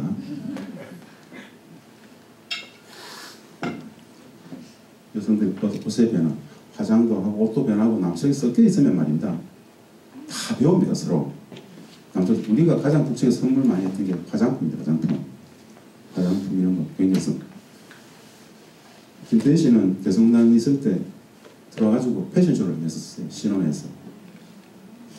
우리 설 차려지는 모습이고, 이거 북측한테 주는 간식 초코파이 같은 겁니다. 천하장사 진짜 좋아합니다. 자유시간, 여성시간 이런 거 이제 많이 주죠. 이게 워낙 소모가 많이 되니까 만들어서 이제 최근에 제가 무슨 서울에 인근에 청계산이 있더라고요. 밑에 가서 등산을 하는데 밑에 가서 이제 CU 같은 데 가서 뭘 사니까 이 자유시간은 이걸 그냥 찾아봤어요. 많은데 진실의 시간, 밀당 시간 이런 식으로 아주 재밌는 문구들이 많더라고요. 한번 가보십시오. 이거는 이제 북측이 우리 초코파이 대체제로 자기들이 만들어서 이제 공급했던 북측의 과자들 이런 것들입니다. 협상하던 모습들입니다. 대통령께서 2007년 10월 4일날 이제 서울 평양에서 14선언 하시고 내려오시다가 개성공단을 들르셔가지고 이제 방명록을 쓰고 가셨었는데 이렇게 썼어요. 여기 개성공단이 바로 남과 북이 하나가 된 현장입니다. 민족의 운명을 개척하고 있습니다. 열심히 합시다. 대한민국 대통령 노무현. 민족의 운명을 개척하고 있습니다. 분단의 역사를 평화의 역사, 통일의 역사로 만들어가는 여러분들이 바로 민족의 운명을 개척하고 있습니다. 이렇게 말씀하셨었어요. 그래서 저렇게 이제 써졌습니다. 2007년 10월 4일입니다. 진짜 개성공단이 진짜 좋았던 한 순간이었는데 저후 3개월 만에 개성공단은 이정상으로 갑니다. 2008년 1월이 딱 되는 순간 기존에 우리 대북 정책은 6.15 14를 부정하는 쪽으로 가게 됩니다. 이렇게 보셨어요. 둘러보시고. 선생님 여기 학생들 이 독일 통일의 주요 벨리브란트의 책사였던 에곤 바르가 이 개성공단을 이렇게 평가했습니다. 우리 국내는 잘 알려지지 있지 않은데 해외 여러 학습학들 이들은 개성공단을 이렇게 평가를 합니다. 나도 독일 통일 방안을 설계 입안했지만 개성공단 같은 건 상상도 못했다. 참으로 대단하다. 한국의 통일을 이렇게 다른 거 필요 없다. 개성공단을 따라가라. 제2, 제3의 개성공단을 따라가다 보면 평화가 정착되고 경제 통일도 올 것이다. 그 이후 궁극적 통일이 있다. 한국형 통일 모델은 개성공단이다. 사실은 한국형 통일은 개성공단 이 말을 했는데요. 국민의 정부나 참여정부는 그렇게 이야기했습니다. 개성공단을 왜 했느냐? 경제 때문에 했을까요? 평화 때문에 했을까요? 두 개가 다입니다만은 사실은 어떻게 남과 북의 이 적대적 분단 체제를 평화 체제로 바꿀 수 있을 것인가에 대한 고민이 경제적 방식으로서 개성공단을 택한 겁니다. 평화를 만들기 위해서 남북 경협을 생각했던 거예요.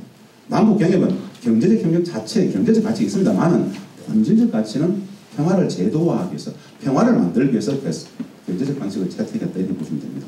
그래서 한국형 통일문화는 개성이 될 수 있는 겁니다. 통일이 평화니 이야기하지 않아요. 개성문화는 그냥 생산만 합니다. 그런데 신학으로 이미 그곳에는 평화가 와 있고 통일도 와 있더라고. 바로 개성문화 방식입니다. 즉 국민들의 살림살이를 높여나가는 과정 속에서 서로가 서로를 대부분 다 이해하게 되는 과정으로 가는 곳이더라 그 말씀입니다. 이거까지 설명하면 굉장히 넘어가겠습니다. 이 중에 보시고 개성공단에 없는 건 무엇이었겠습니까? 다 있습니다. 죄송합니다. 이 중에 개성공단에서 못 먹는 뭘까요? 진짜 똑똑하시네. 다 먹을 수 있습니다. 예, 매일매일 작은 통이 이어지는 곳이더라. 새로운 내 창출 평화의 공간이더라.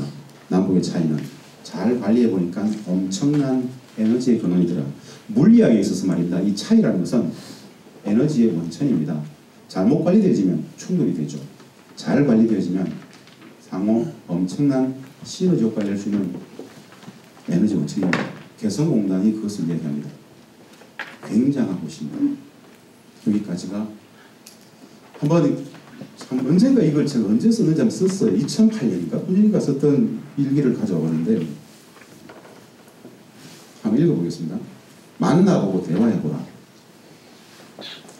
눈과 눈이 마주쳐 엉켜지고 가슴과 가슴이 만나 서로 이해하게 될 때, 그들의 진심이 어렵지 않게 온전히 느껴질 때 지난 세월이 서러워서 눈물 나더라. 그간의 오해와 질시, 왜곡과 비난, 적대와 폄훼가 민망하고 낯뜨거워 얼굴을 들 수가 없더라.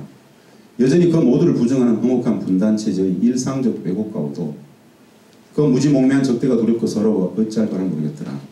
그 모든 것이 미안하고 민망해서 수많은 밤들을 지저게 되더라. 지금도 분단은 천만금 무게로 우리의 눈과 가슴, 마음과 머리를 짓누르고 있다. 평화가 분단에 압도당하고 있다. 진실이 거짓에 압도당하고 있다. 거짓을 강제하는 분단, 분단이 가진 총체적 북한 무지가 문제다.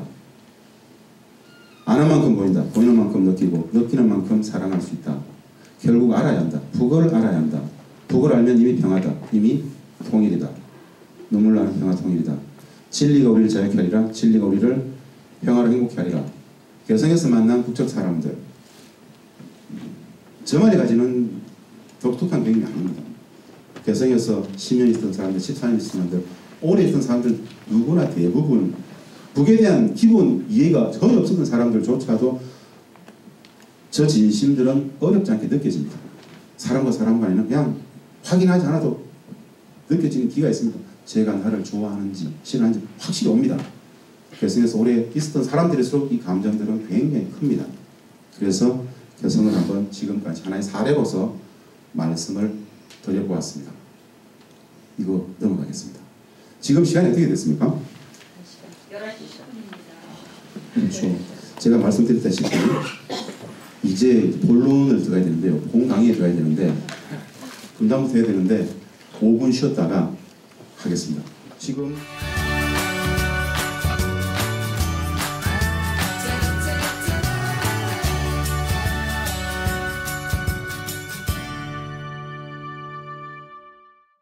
앞 시간에 개성단의 사례를 통해서 소위 말하는 문화 통일 문제가 만들어진 남북한 관련된 우리들의 상식이 진실과 어떻게 다를 수 있는지에 대해서 사례를 적시해 봤습니다. 이제 이 우리가 살아가는 분단이라는 게 뭔지, 분단 체제에 대해서 말씀 드릴 건데요. 분단에 대해서. 그리고 통일의 개념과 과정에 대해서도 좀 이야기를 드리려고 합니다. 분단은 우리가 쉽게 말해서 그냥 국민 불행의 구조적 근원이라고 얘기합니다. 참으로 행복하죠. 근데 우리는 그 분단을 잘 모르는, 사실은 잘 모릅니다. 왜 모르느냐? 분단 체제라는 것은 그 스스로 분단의 폐해를 가르치지 않습니다. 가르칠 수가 없어요. 분단 체제가 분단의 폐해를 가르치는 순간 허물어지지 않겠습니까? 그 분단의 본질을 한번 들여다보려고 합니다. 지금 이 시간에. 제가 아까 말씀드렸다시피 분단의 본질을 이야기한다는 건 뭐 진짜 오랜 시간을 가지고 이야기를 해야 됩니다. 그런데 학생들이 눈높이 속에서 그냥 상징적으로 좀 정리를 하고 넘어갈 겁니다. 분단이 뭐냐? 분단의 본질이 뭐야? 분단의 기본이 뭐야? 분단의 속성이 뭐야? 이것을 아주 일목요연하게 한 문장으로 정리할 수 있어요. 모든 것을 상징하는 한 문장이 뭐냐? 우리의 분단은 외세에 의해 갈라진 분단이다. 이것이 모든 본질을 꿰뚫을 수 있는 사실. 외세에 의해 강요된 분단이다. 강제된 분단이다.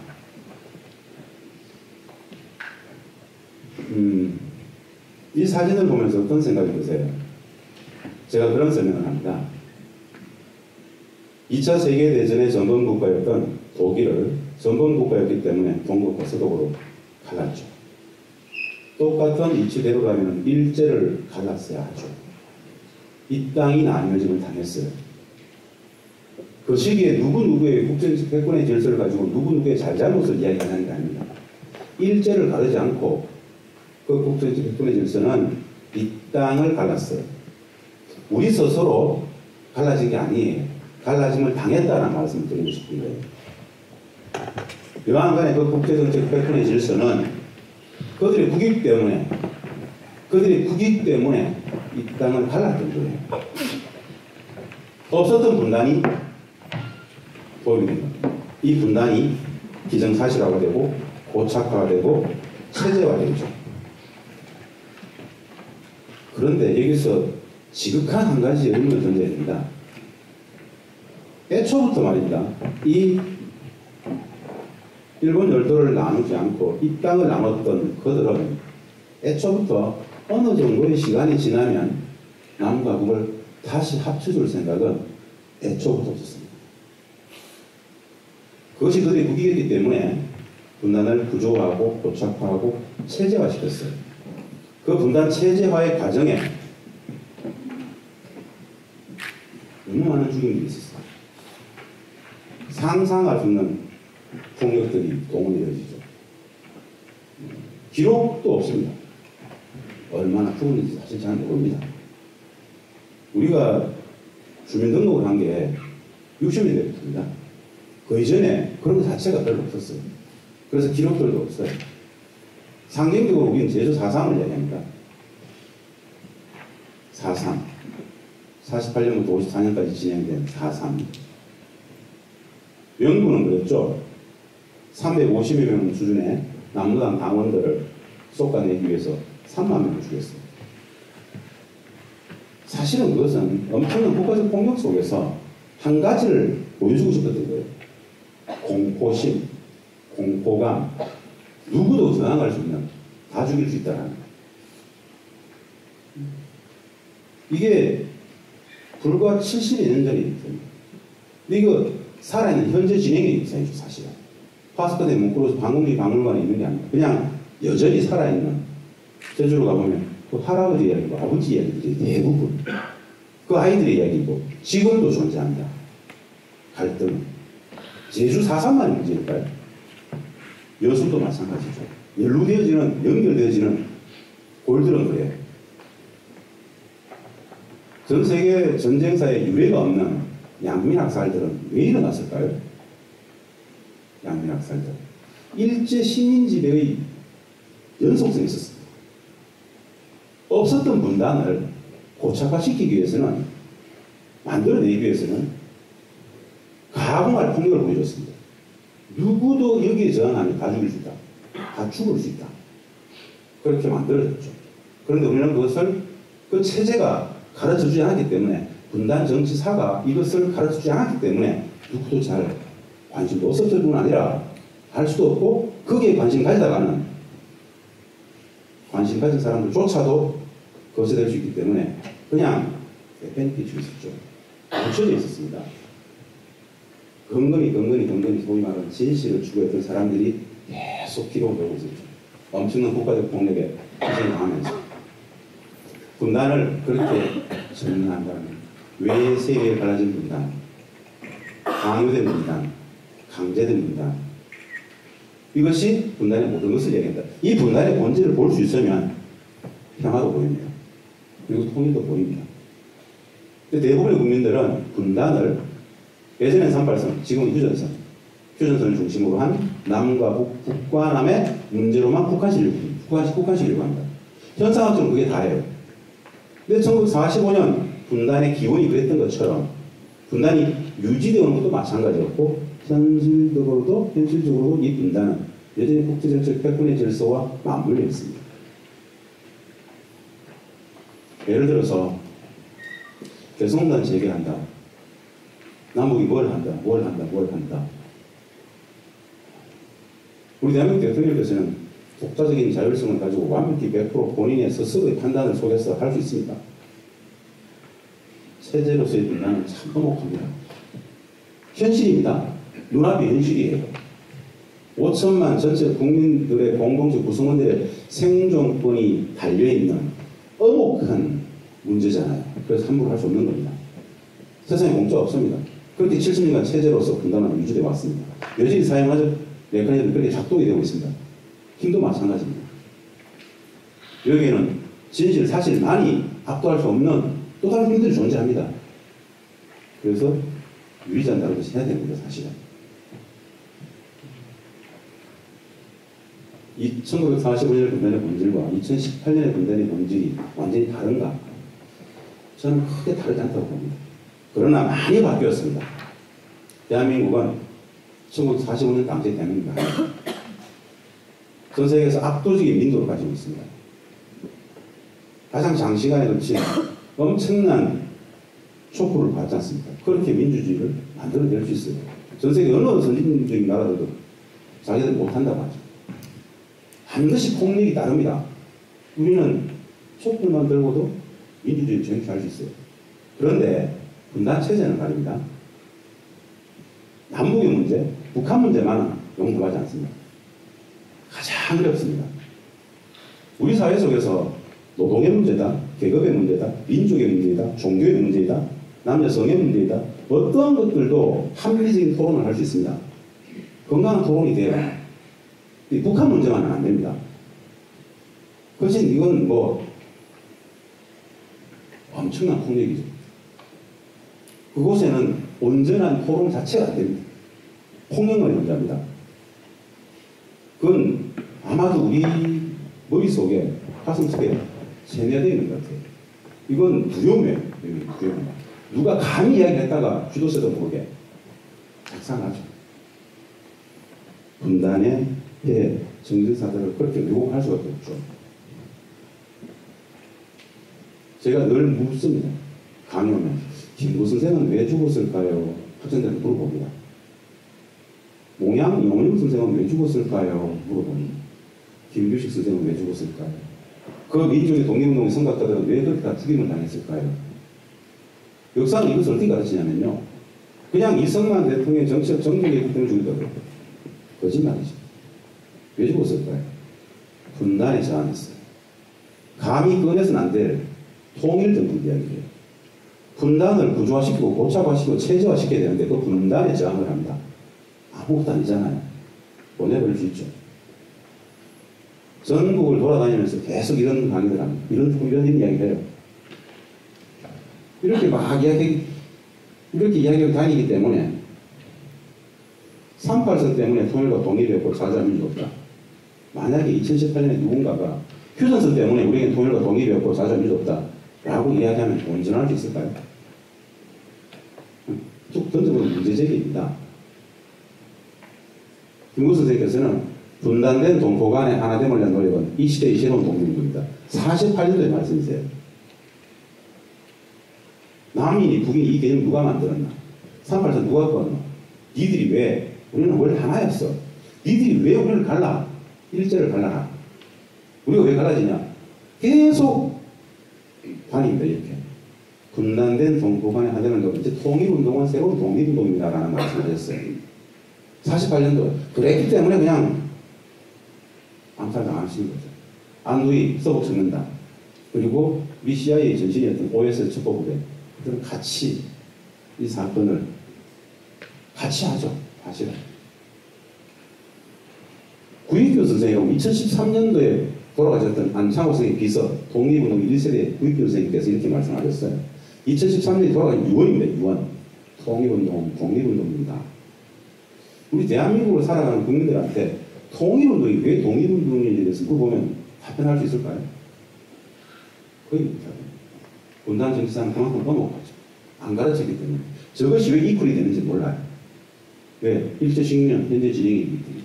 그 구조, 유죄들은 여전히 남아있습니다. 이 역사를 모르고 내일을 이야기한다는 것은 제가 보기엔 토대 없는 것 같아요. 미래도 없다는 생각이 듭니다. 분단적 배가 근본적 배다. 모든 거짓. 첫 출발이다. 분단입니다. 매원 선생 뭐 이렇게 상하이 폭탄한 그 이후에 결국 돌아가시기 전에 이제 자기 2살, 4살 된 애들한테 쓴 편지 이런 구절이 나옵니다. 조선을 위해서 영광한 도사가 되어라. 강건생 두 병정에게 너희도 만약 피가 있고 뼈가 있다면 너희 조선의 영광한 도사가 되어라. 그리고 이렇게 돌아가셔야 돼요.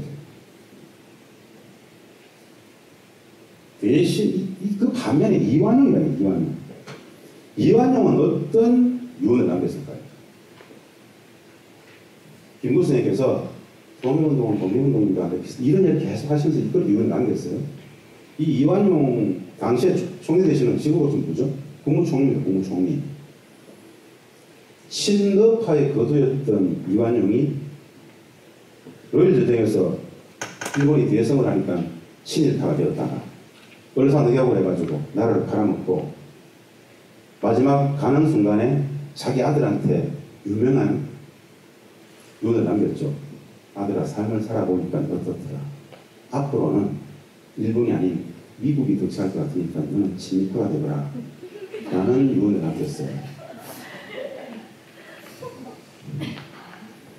이완용입니다. 총리 되시면서 36년 일제 식민사관에 수립했던 조선사 편수회 좌장이 이만희씨입니다. 모든 식민사관에 출발한 이 조선사 편수회가 시작합니다. 좌장 이만희씨죠. 조교 이병도는 서울대 역사학과를 만들었던 이병도는 이만희씨의 조교였습니다. 이병도는 서울대 역사학과를 만들고 이 제자들이 대한민국 사회를 했습니다. 신석호는 똑같이 여기에 조교로 있으면서 고려대 사학과를 창립했습니다. 이병도는 이완용의 뭐죠? 조카입니다. 그냥 한 가지만 해요. 이병도 애들이 이건모가 국립중앙박물관장을 하고 이장훈 서울대 총장까지 이사장을 합니다. 아름다운 나라죠. 진짜 적합니다. 진짜 적합니다. 그냥 한 가지, 하나의 사람을 가져놓으면 우리 정신사가 어디에 있을 것인가? 우리에게, 우리 아이들에게 무엇을 가르칠 것인가?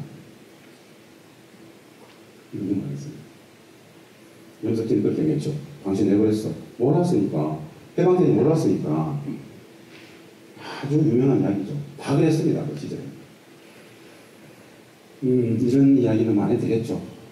프랑스가 다시 메시지를 받을지라도 또다시 민족반역과 나는 마음은 없을 것이다. 나치 교육자를 이렇게 다 정리했습니다. 저렇게 하자는 게 아닙니다. 최소한 정신상만이라도 정리를 하고 가야 되지 않겠습니까? 단 한 번도 우리는 그러지 못했죠. 오히려 역청산당했죠. 완벽히 역청산당했습니다. 김구 선생부터 몽양 선생부터 독립운동에 우리 국내에서 가장 존경받았던 그분들이 다 먼저 죽임을 당해버리잖아요. 분단이 그런 겁니다. 분단이 체제화되어지는 과정 속에서 벌어졌던 일들입니다. 거꾸로가 발생해버렸죠. 분단은 거짓이 허구다. 분단은 없었던 분단을 만들기 위해서 엄청난 정책 상징 노자들이 동원되어진다. 최초의 대국민 사기가 있었습니다. 최초의 대국민 사기가 뭐였느냐? 모스크바 잠상회의에서 미국이 신탁 통치를 주장하고 소련이 신탁을 반대합니다. 그냥 매겨두자. 미국이 신탁을 주장해요. 근데 3일 후에 서울에 신문, 호외신문이 뿌려질 때는 반대로 뿌립니다. 소련이 신탁을 주장했고 미국은 반대했다. 정치적, 여론, 상징 조작의 거짓을 동원해요. 그것이 1차 찬탁 반탁을 불러한 논쟁이 됩니다. 온 국민이 하다죠. 역사는 이렇게 얘기해요. 분단이 왜 되냐 이렇게 하면 분단 정치사는 이렇게 가르쳐요. 남과 북의 이념 갈등이 이렇게 얘기합니다. 다 거짓말이죠. 없었던 분단을 만드는 과정 속에서 이념 갈등을 조장했죠. 그것을 왜곡하고 악용했어요. 분단을 정립시키기 위해서. 그 실체를 가리고 남북의 이념 갈등이 분단을 백치겠다. 거짓이다라는 거. 그 거짓이 묻은 지금까지 보고 있다는 거. 그래서 현실로서의 분단은 현실이지만 내용적으로 크다. 우리는 갈라짐을 당했다. 우리의 의견은 무관하게.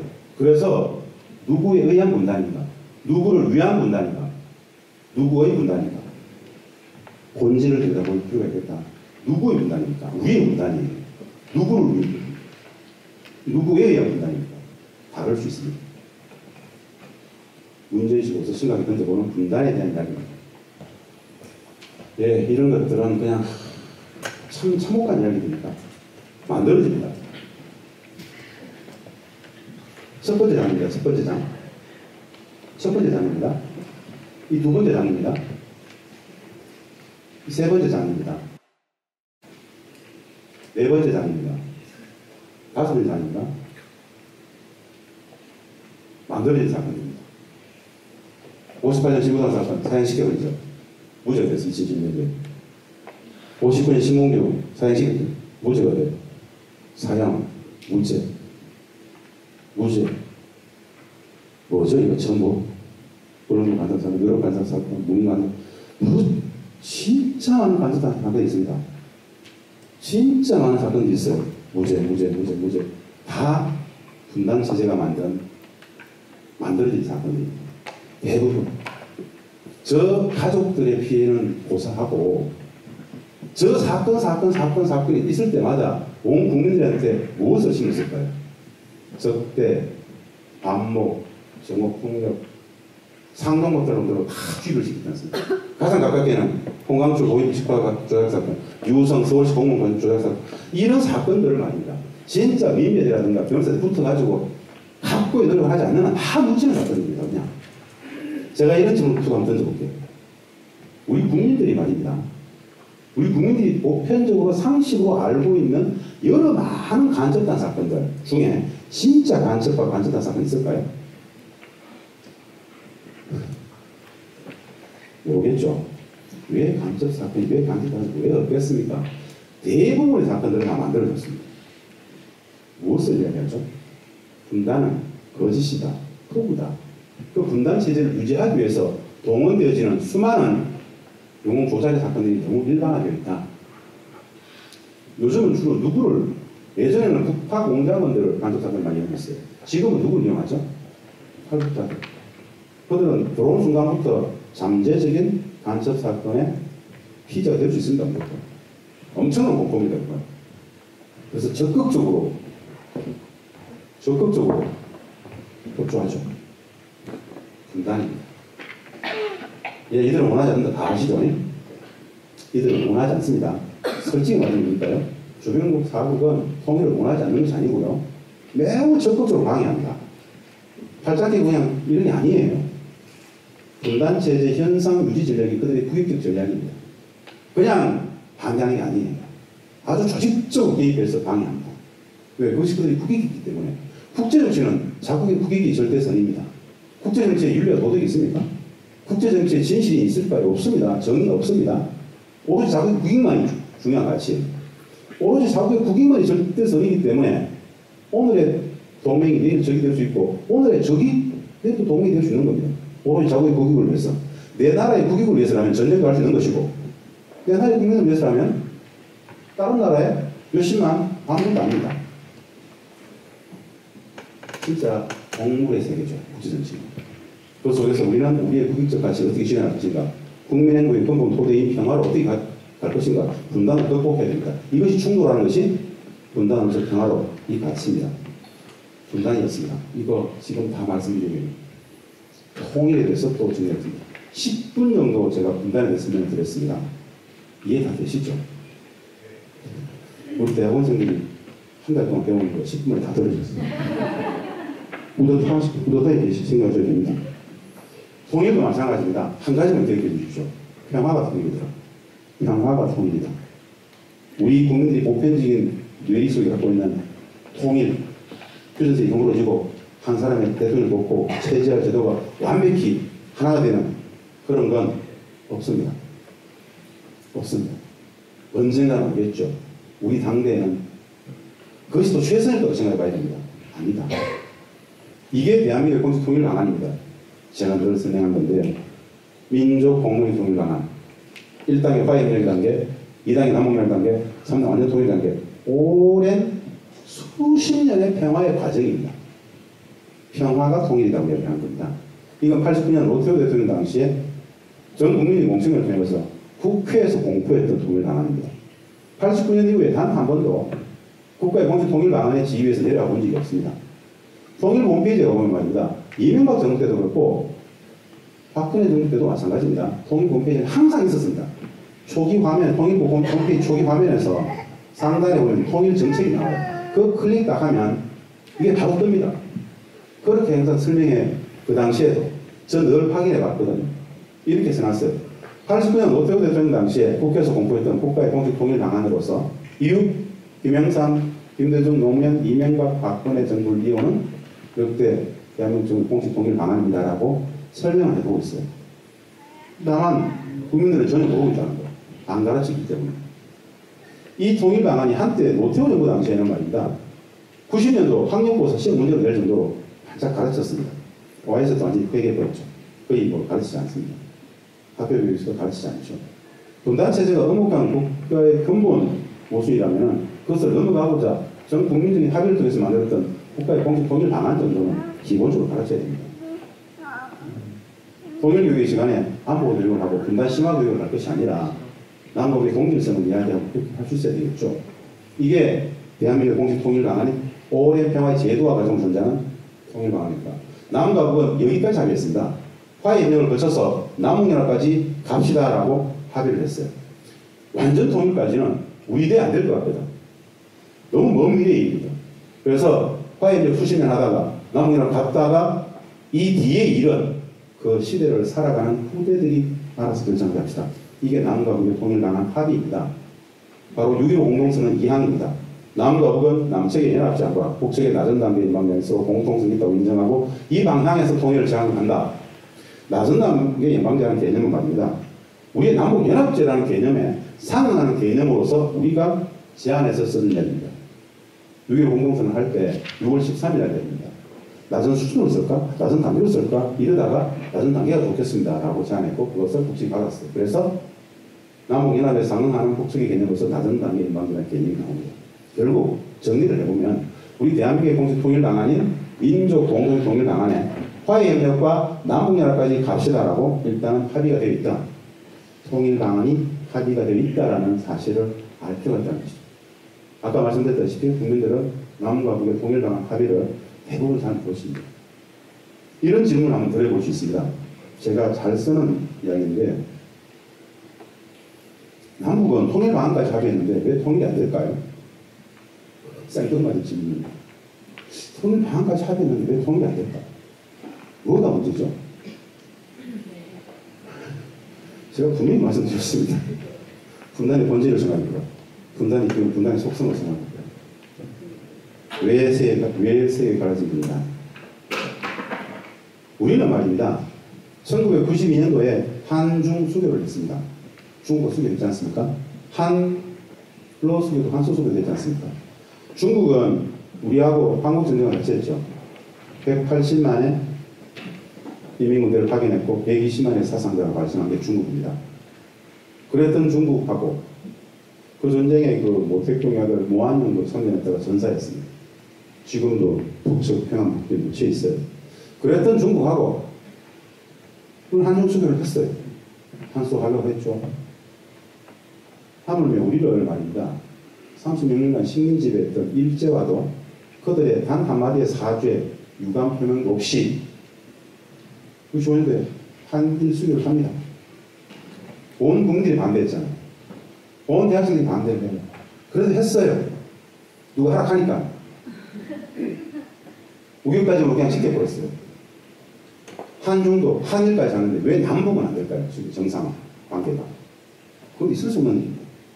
남북이. 분단체제 건물이죠. 분단체제 건물이지만 가장 큰 국익적 손실들을 가져가는 나라가 됩니다. 그들.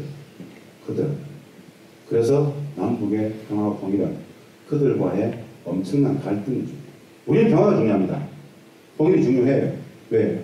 기본적인 국민 행복의 근본은 전쟁의 위기부터 벗어나야 되고 정치적으로 경제적으로 분담해는 너무 엄청나요. 그래서 평화가 통일이 우리에게는 그야말로 절대까지는 아니겠지만 근본 가치입니다. 그런데 그들은 결코 막아야 되죠. 이 충돌, 우리는 우리의 국익이 있고 그들의 국익이 있습니다. 충돌되고 있어요. 대한민국 국익 중심의 질서를 이제는 이야기할 수 있어요. 내놓고 통일과 평화를 이야기할 수 있어요. 평화를 이야기할 수 있어야 된다는 말씀입니다. 현 정부가 오직 평화, 상호 존중, 6월 14세로 돌아가겠다, 평화협정 체결한다, 종전선언한다 계속 내놓고 있죠.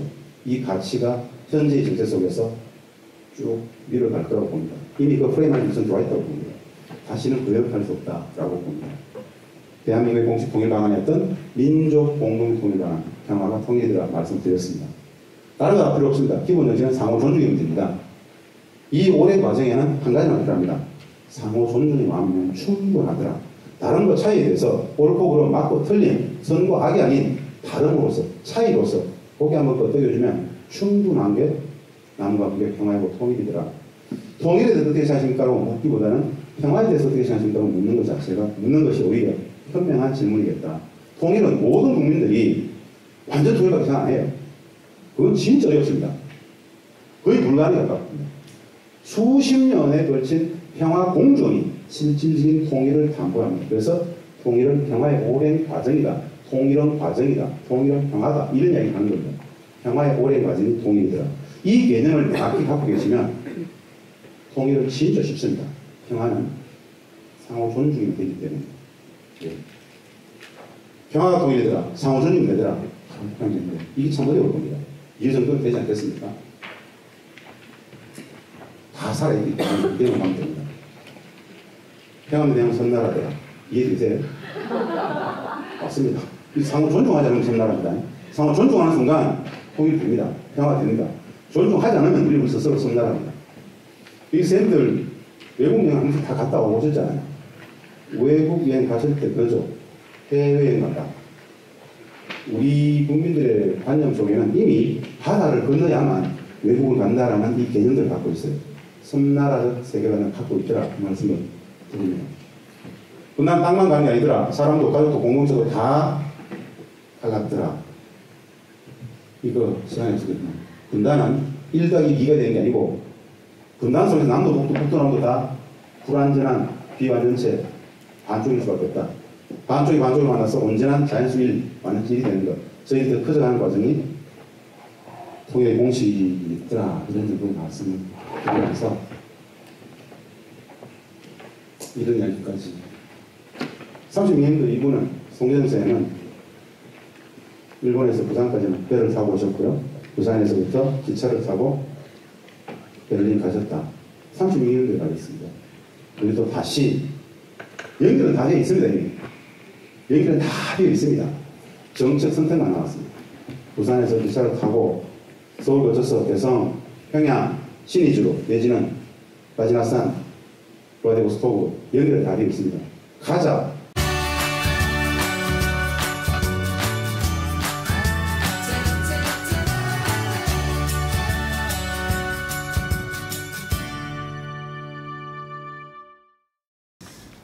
이제 들어갔던 공단의 뭐 사장님들이나 이제 그런 분들도 이제 집회하시고 하는 모습 봤어요. 근데 그런 정권의 교체나 여러 가지 상황적인 어려움들 때문에 개성공단이 이제 이렇게 열렸다 닫혔다 하는 걸 반복하지 않기 위해서 필요한 뭐 법 제도적인 절차가 있는지 아니면은 뭐 관련해서 뭐 아이디어가 있을지 궁금합니다.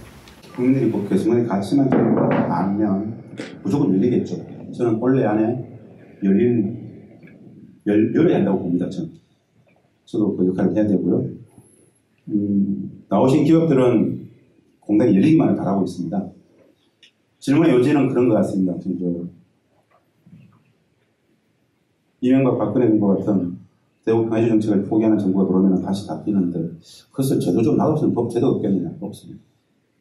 한국으로 가려면 국민들은 이명박 박근혜 같은 사람 보면 안 됩니다. 당연한 겁니다. 그들은 법을 어겼어요. 법을 어긴 겁니다. 법과 제도가 아무리 고도가 되어 있으면 뭐합니까? 엎어버리는데. 법이 없어서 방주를 그렇게 이루는 게 있겠습니까? 법이 없어서 사상을 그렇게 있겠습니까? 아니에요. 사람의 문제죠. 법은 굉장히 고도화 되어 있습니다. 현재의 개성공업지구 법은 말입니다. 국제공단의 수준까지 법이 되어 있습니다. 법의 문제가 아닙니다. 다시 그런 정권이 들어오면 저는 개성공단 반대가 됩니다. 왜? 분단체제는 개성공단을 회복할 수가 없습니다. 분단체제 입장에서는 개성공단은 진짜 어마어마한 무조건 닫아야 되는 곳이에요. 그것은 이미 통일이고 이미 평화이고 이미 경제적으로 난리가 아니에요. 놔두면 저런 공단이 2개, 3개 돼버리면 이미 통일로 가버려요. 분단체제가 허물어집니다. 그래서 빨리 닫아야 되는 것이에요. 국제정책 패권이 질서라고 제가 계속 이야기하는 그 나라는 애초부터 개성공단을 반대했습니다. 공단이 합의될 때도 반대했고 공단이 공사가 될 때도 반대하고 공단이 가동될 때도 닫아버려요. 계속 닫아버려요. 계속. 그것은 그들이 국익이겠죠. 우리 국익은 좀 다르죠. 대한민국의 국익적 수준의 가치를 이야기할 수 있는 정부라야 저걸 열 수 있습니다. 다시 국민들이 뭔가 현혹이 돼가지고 이명박 박근혜 같은 사람 뽑으면 너무 장담하지 못한다. 그 말씀을 해주셨습니다. 그런 정부가 나오기 전에 저는 공단을 말입니다. 124개, 한 200개 정도 있었는데요. 기업이. 한 5만 개 정도 가버리면 손목 뗄 것 같다는 생각이 듭니다. 그래서 제도적 장치는 한 2만 개, 5만 개 정도 기업을 빨리 미쳐버려요. 그러면 제도가 되지 않겠는가 이런 생각을 해봅니다. 답변이 되는지 모르겠어요. 올해 여는 데 있어서 안보리 제재를 안보리 제재가 있습니다. 안보리 제재를 엄격히 지키면서도 공단을 여는 것에는 사실은 문제가 없습니다. 우리가 공단을 왜 했다고 했죠? 평화를 제도화하기 위한 방법으로서 경제적 방식을 채택했죠. 평화예요. 남북의 공동공단이 단 한 개의 기업이라도 가동이 된다는 것 자체가 상징성이 있는 거죠. 공단을 왜 만들었느냐? 평화의 제도화를 해서 북핵 문제, 비핵화 문제, 공단을 가동하면서 문제를 풀면 더 잘 풀립니다. 이건 우리의 입장이죠. 사실은 우리 정부가 개성공단 재개 관련해서 가장 큰 부담은 미국입니다. 미국의 동의를 어떻게 받는가? 혼자 이런 생각을 가끔씩 해봅니다. 개성공단은 남과 북이 합의해서 만든 공단이에요. 남북이 합의한 공단입니다. 유엔 안보리 제재가 개성공단을 닫은 건 아닙니다. 다만 공단 폐쇄 이후에 안보리 제재가 쭉 생기면서 공단과 연계된 몇 가지 조항이 있습니다. 뭐 금융권이 못 들어가고 그건 우리은행 안 들어가면 되잖아요. 서울공제 법정 전환시켜주면 됩니다. 벌크 캐시 그들에게 일을 하고 6만 5천 원, 12만 원 줘놓고 핵미사일 자금 전용했다고 거짓말을 했는데 대통령이 그게 워낙 심하다 보니까 일반화되어 있어요. 지금 그걸 하나 알려내는 것 자체가 너무 막 어려워요. 이미 각인이 되어 있어가지고 이렇게 할 수 있잖아요. 벌크 캐시 현금 문제가 중요하다면 법적 변호사들 일하고 나서 굳이 임금을 줄 필요 있습니까? 우리가 현물로 주면 되잖아요. 돈 안 주면 되잖아요. 1년간 법적 변호사들 전체의 총액 임금이 얼마냐? 800억 원입니다. 5만 4천 명, 5만 5천 명 전체 1년간 총액 임금 전체가 1억 달러가 안 돼요. 800억 원 정도 되는데요. 800억 원 정도의 다리를 깔아주고 도로를 깔아주고 소시를 깔아주면 어떨까요? 북측은 대표할걸요. 그러면 안보리 제재를 지키면서도 할 수 있는 방법이 충분히 있죠. 개성공단을 안 해본 소위 학자라는 사람들, 전문가라는 사람이 나와가지고 해보지도 않았으면서 말입니다. 안보리 제재 때문에 어떻게 터졌다 이런 얘기 돼요. 제가 진짜 싫어하는 인간들입니다. 전화 안 받고 아는 사람들 니가 이 새끼 그따위 저는 그렇죠. 우리는 해봤어요. 방법 다 압니다. 연다는 것 자체가 중요해요. 평화의 제도화를 위해서. 제가 싫어하는 사람들이 누군지 아세요? 팔짱 끼고 분단 문제를 이러니 저러니 분석하고 평가하는 관객들을 진짜 싫어합니다. 너도 내려와서 이 분단은 너에게도 적용이 되는데 온 국민들의 문제인데 관객이 되지 말고 내려와서 니도 플레이어가 돼가지고 스스로 뛰면서 이걸 넘어가자. 넘어갈 수 있는 방안을 내놔라. 분석을 그렇게 해라. 뭐 이쪽도 말 듣고 저쪽도 말을 들어본대요. 웃기고 있네. 참과 근시의 문제다 이건. 참을 지향할 수 있도록 국민들에게 이야기를 해야 되지. 참도 인용하고 근시도 인용해서 무슨 말 같지 않은 소리냐. 개성공단을 바라보는 전문가들 인식이 그렇습니다. 공단 안 해봤기 때문에 아무리 제재만 보고 지면 안 될 것 같아요. 공단 해본 사람들 방법은 다 있죠. 그 정도로 이야기하면 될 것 같습니다. 예. 또 질문 있으십니까? 7분의 시간이 남아있습니다. 부산진고 재학투쟁 이야기한 곽성모라고. 예, 반갑습니다. 제가 아까 쉬는 시간에 개성공단에 대해서 찾아봤는데요. 지금 개성공단에 대해서 찬반 논의를 하고 있는데 천성 측에서 이대로 북한에게 끌려가서 안 된다라는 그런 표현이 있었습니다. 근데 제가 그걸 잘 이해하지 못하겠어서 이게 무슨 말인지 좀 말씀 좀 주셨습니다. 개성공단 같이 지난해 이제 중앙일보가 개성공단 재개 정상화에 찬성 반대 여론을 물었어요. 반대한다 51, 찬성한다 49에. 그런 여론조사를 하려면 기본적으로 국민들한테 개성공단의 가치를 제대로 좀 이야기해주고 해야 돼요. 아주 왜곡된 인식들만 다 갖고 있어요. 그래서 이 성립 자체가 안 돼요, 사실은. 방금 우리 학생이 이야기했던 그 반대 저거에 북측의 저거에 막 끌려가서 낸다. 왜곡이에요. 사실관계는 아주 오도가는 그런 거 없어요. 내 보편적인 상식은 그게 맞아요. 진실은 아주 다른 것이 있어요. 무슨 뜻인지 아세요? 남북관계나 북한 통일문제 관련해서 이 질문을 받아보면 보편적인 상식 수준에서 질문을 합니다. 제가 보기에는 반 이상은 아예 질문이 성립이 안 됩니다. 진실의 얘기를 속에서는. 근데 그걸 가지고 질문을 해요. 이게 분단 체제라는 건데요. 그 질문 관련해가지고 개성난 재개를 반대한다. 왜? 북측애들이 마음대로 하는데 거기 끌려가는 거 아니냐. 그건 성립이 안 됩니다, 사실. 현장의 모습을 그대로 얘기하면은 그들 마음대로 가지 않았어요. 우리가 마음대로 어겨버렸죠. 이 개성난이 어떻게 비정상화되는지 메커니즘이 있어요.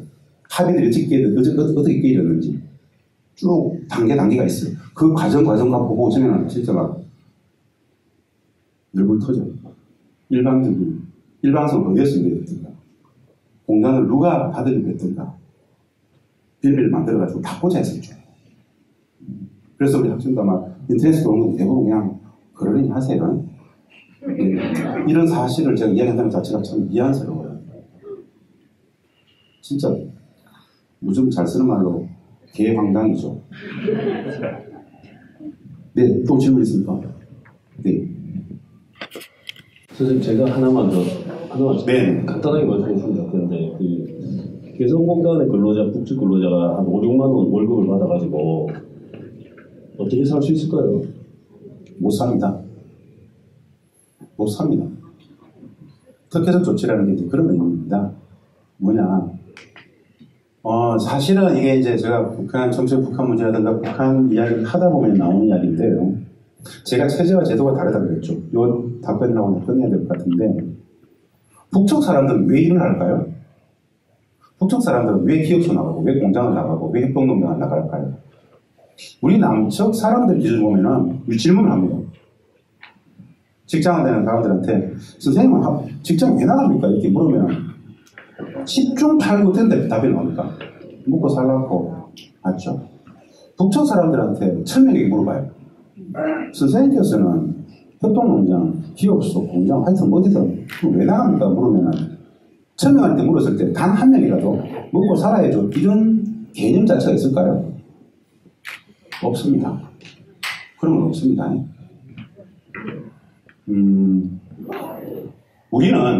우리 사회는 이 자본주의 경제에서 이 노동이라는 가치를 제가 기본 가치로서 말씀드리는데, 노동이라는 개념이 그런 거죠. 임금과 가치 교환되는 개념입니다. 내 노동을 팔아야 내 가정이 유지가 되고 먹고 살 수가 있어요. 그래서 사람의 노동은 임금과 가치 교환되는 고용과 비고용의 기본 개념입니다. 사람의 노동은. 북측에는 사람의 노동을 돈으로 환산하지 않아요. 사람의 노동 자체가 목적이죠. 그래서 사람의 노동을 팔지 않기 때문에 고용과 비고용 개념 자체가 없습니다. 다 똑같이 일을 하는 거예요. 그들이 일을 한다는 것은 국가적 조치에 의해서, 인민위원회, 당의 조치에 의해서 국가의 임무를 받은 거예요. 국가는 나에게 이 일을 주었다. 국가는 나에게 이 일을 줬기 때문에 나는 국가의 임무를 수행하고 국가는 나의 생활을 책임진다. 그래서 생활비라는 개념을 씁니다. 50불에서 합의했다 그랬죠. 50불까지는 못 삽니다. 못 살아요. 먹고 살 수가 없어요. 기본적으로 말이 안 되잖아요. 왜 특혜적 조치였냐? 국가는 그렇게 50불 책정해 놓고 손실분을 국가가 그들 인민들의 생활을 책임지는 거예요, 그냥. 개성공단뿐 아니라 모든 공단 기업소에 다 그렇게 배치를 하는 겁니다. 그들은 그냥 국가의 임무를 부여받았다고 얘기합니다.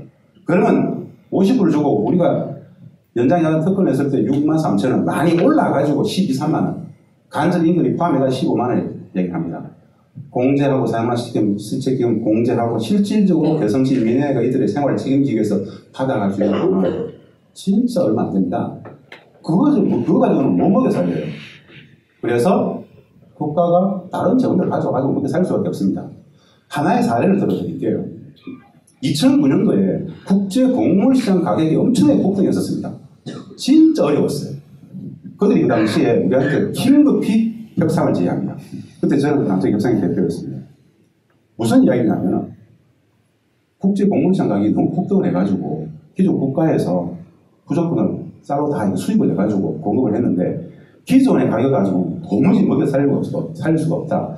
혹 남측에서 우리가 임금을 안 받을 테니까 요 국제 곡물시장 가격이 좀 안정될 때까지만이라도 쌀을 좀 공급해 줄 수 없겠느냐고 물었어요. 말도 안 되는 이야기죠.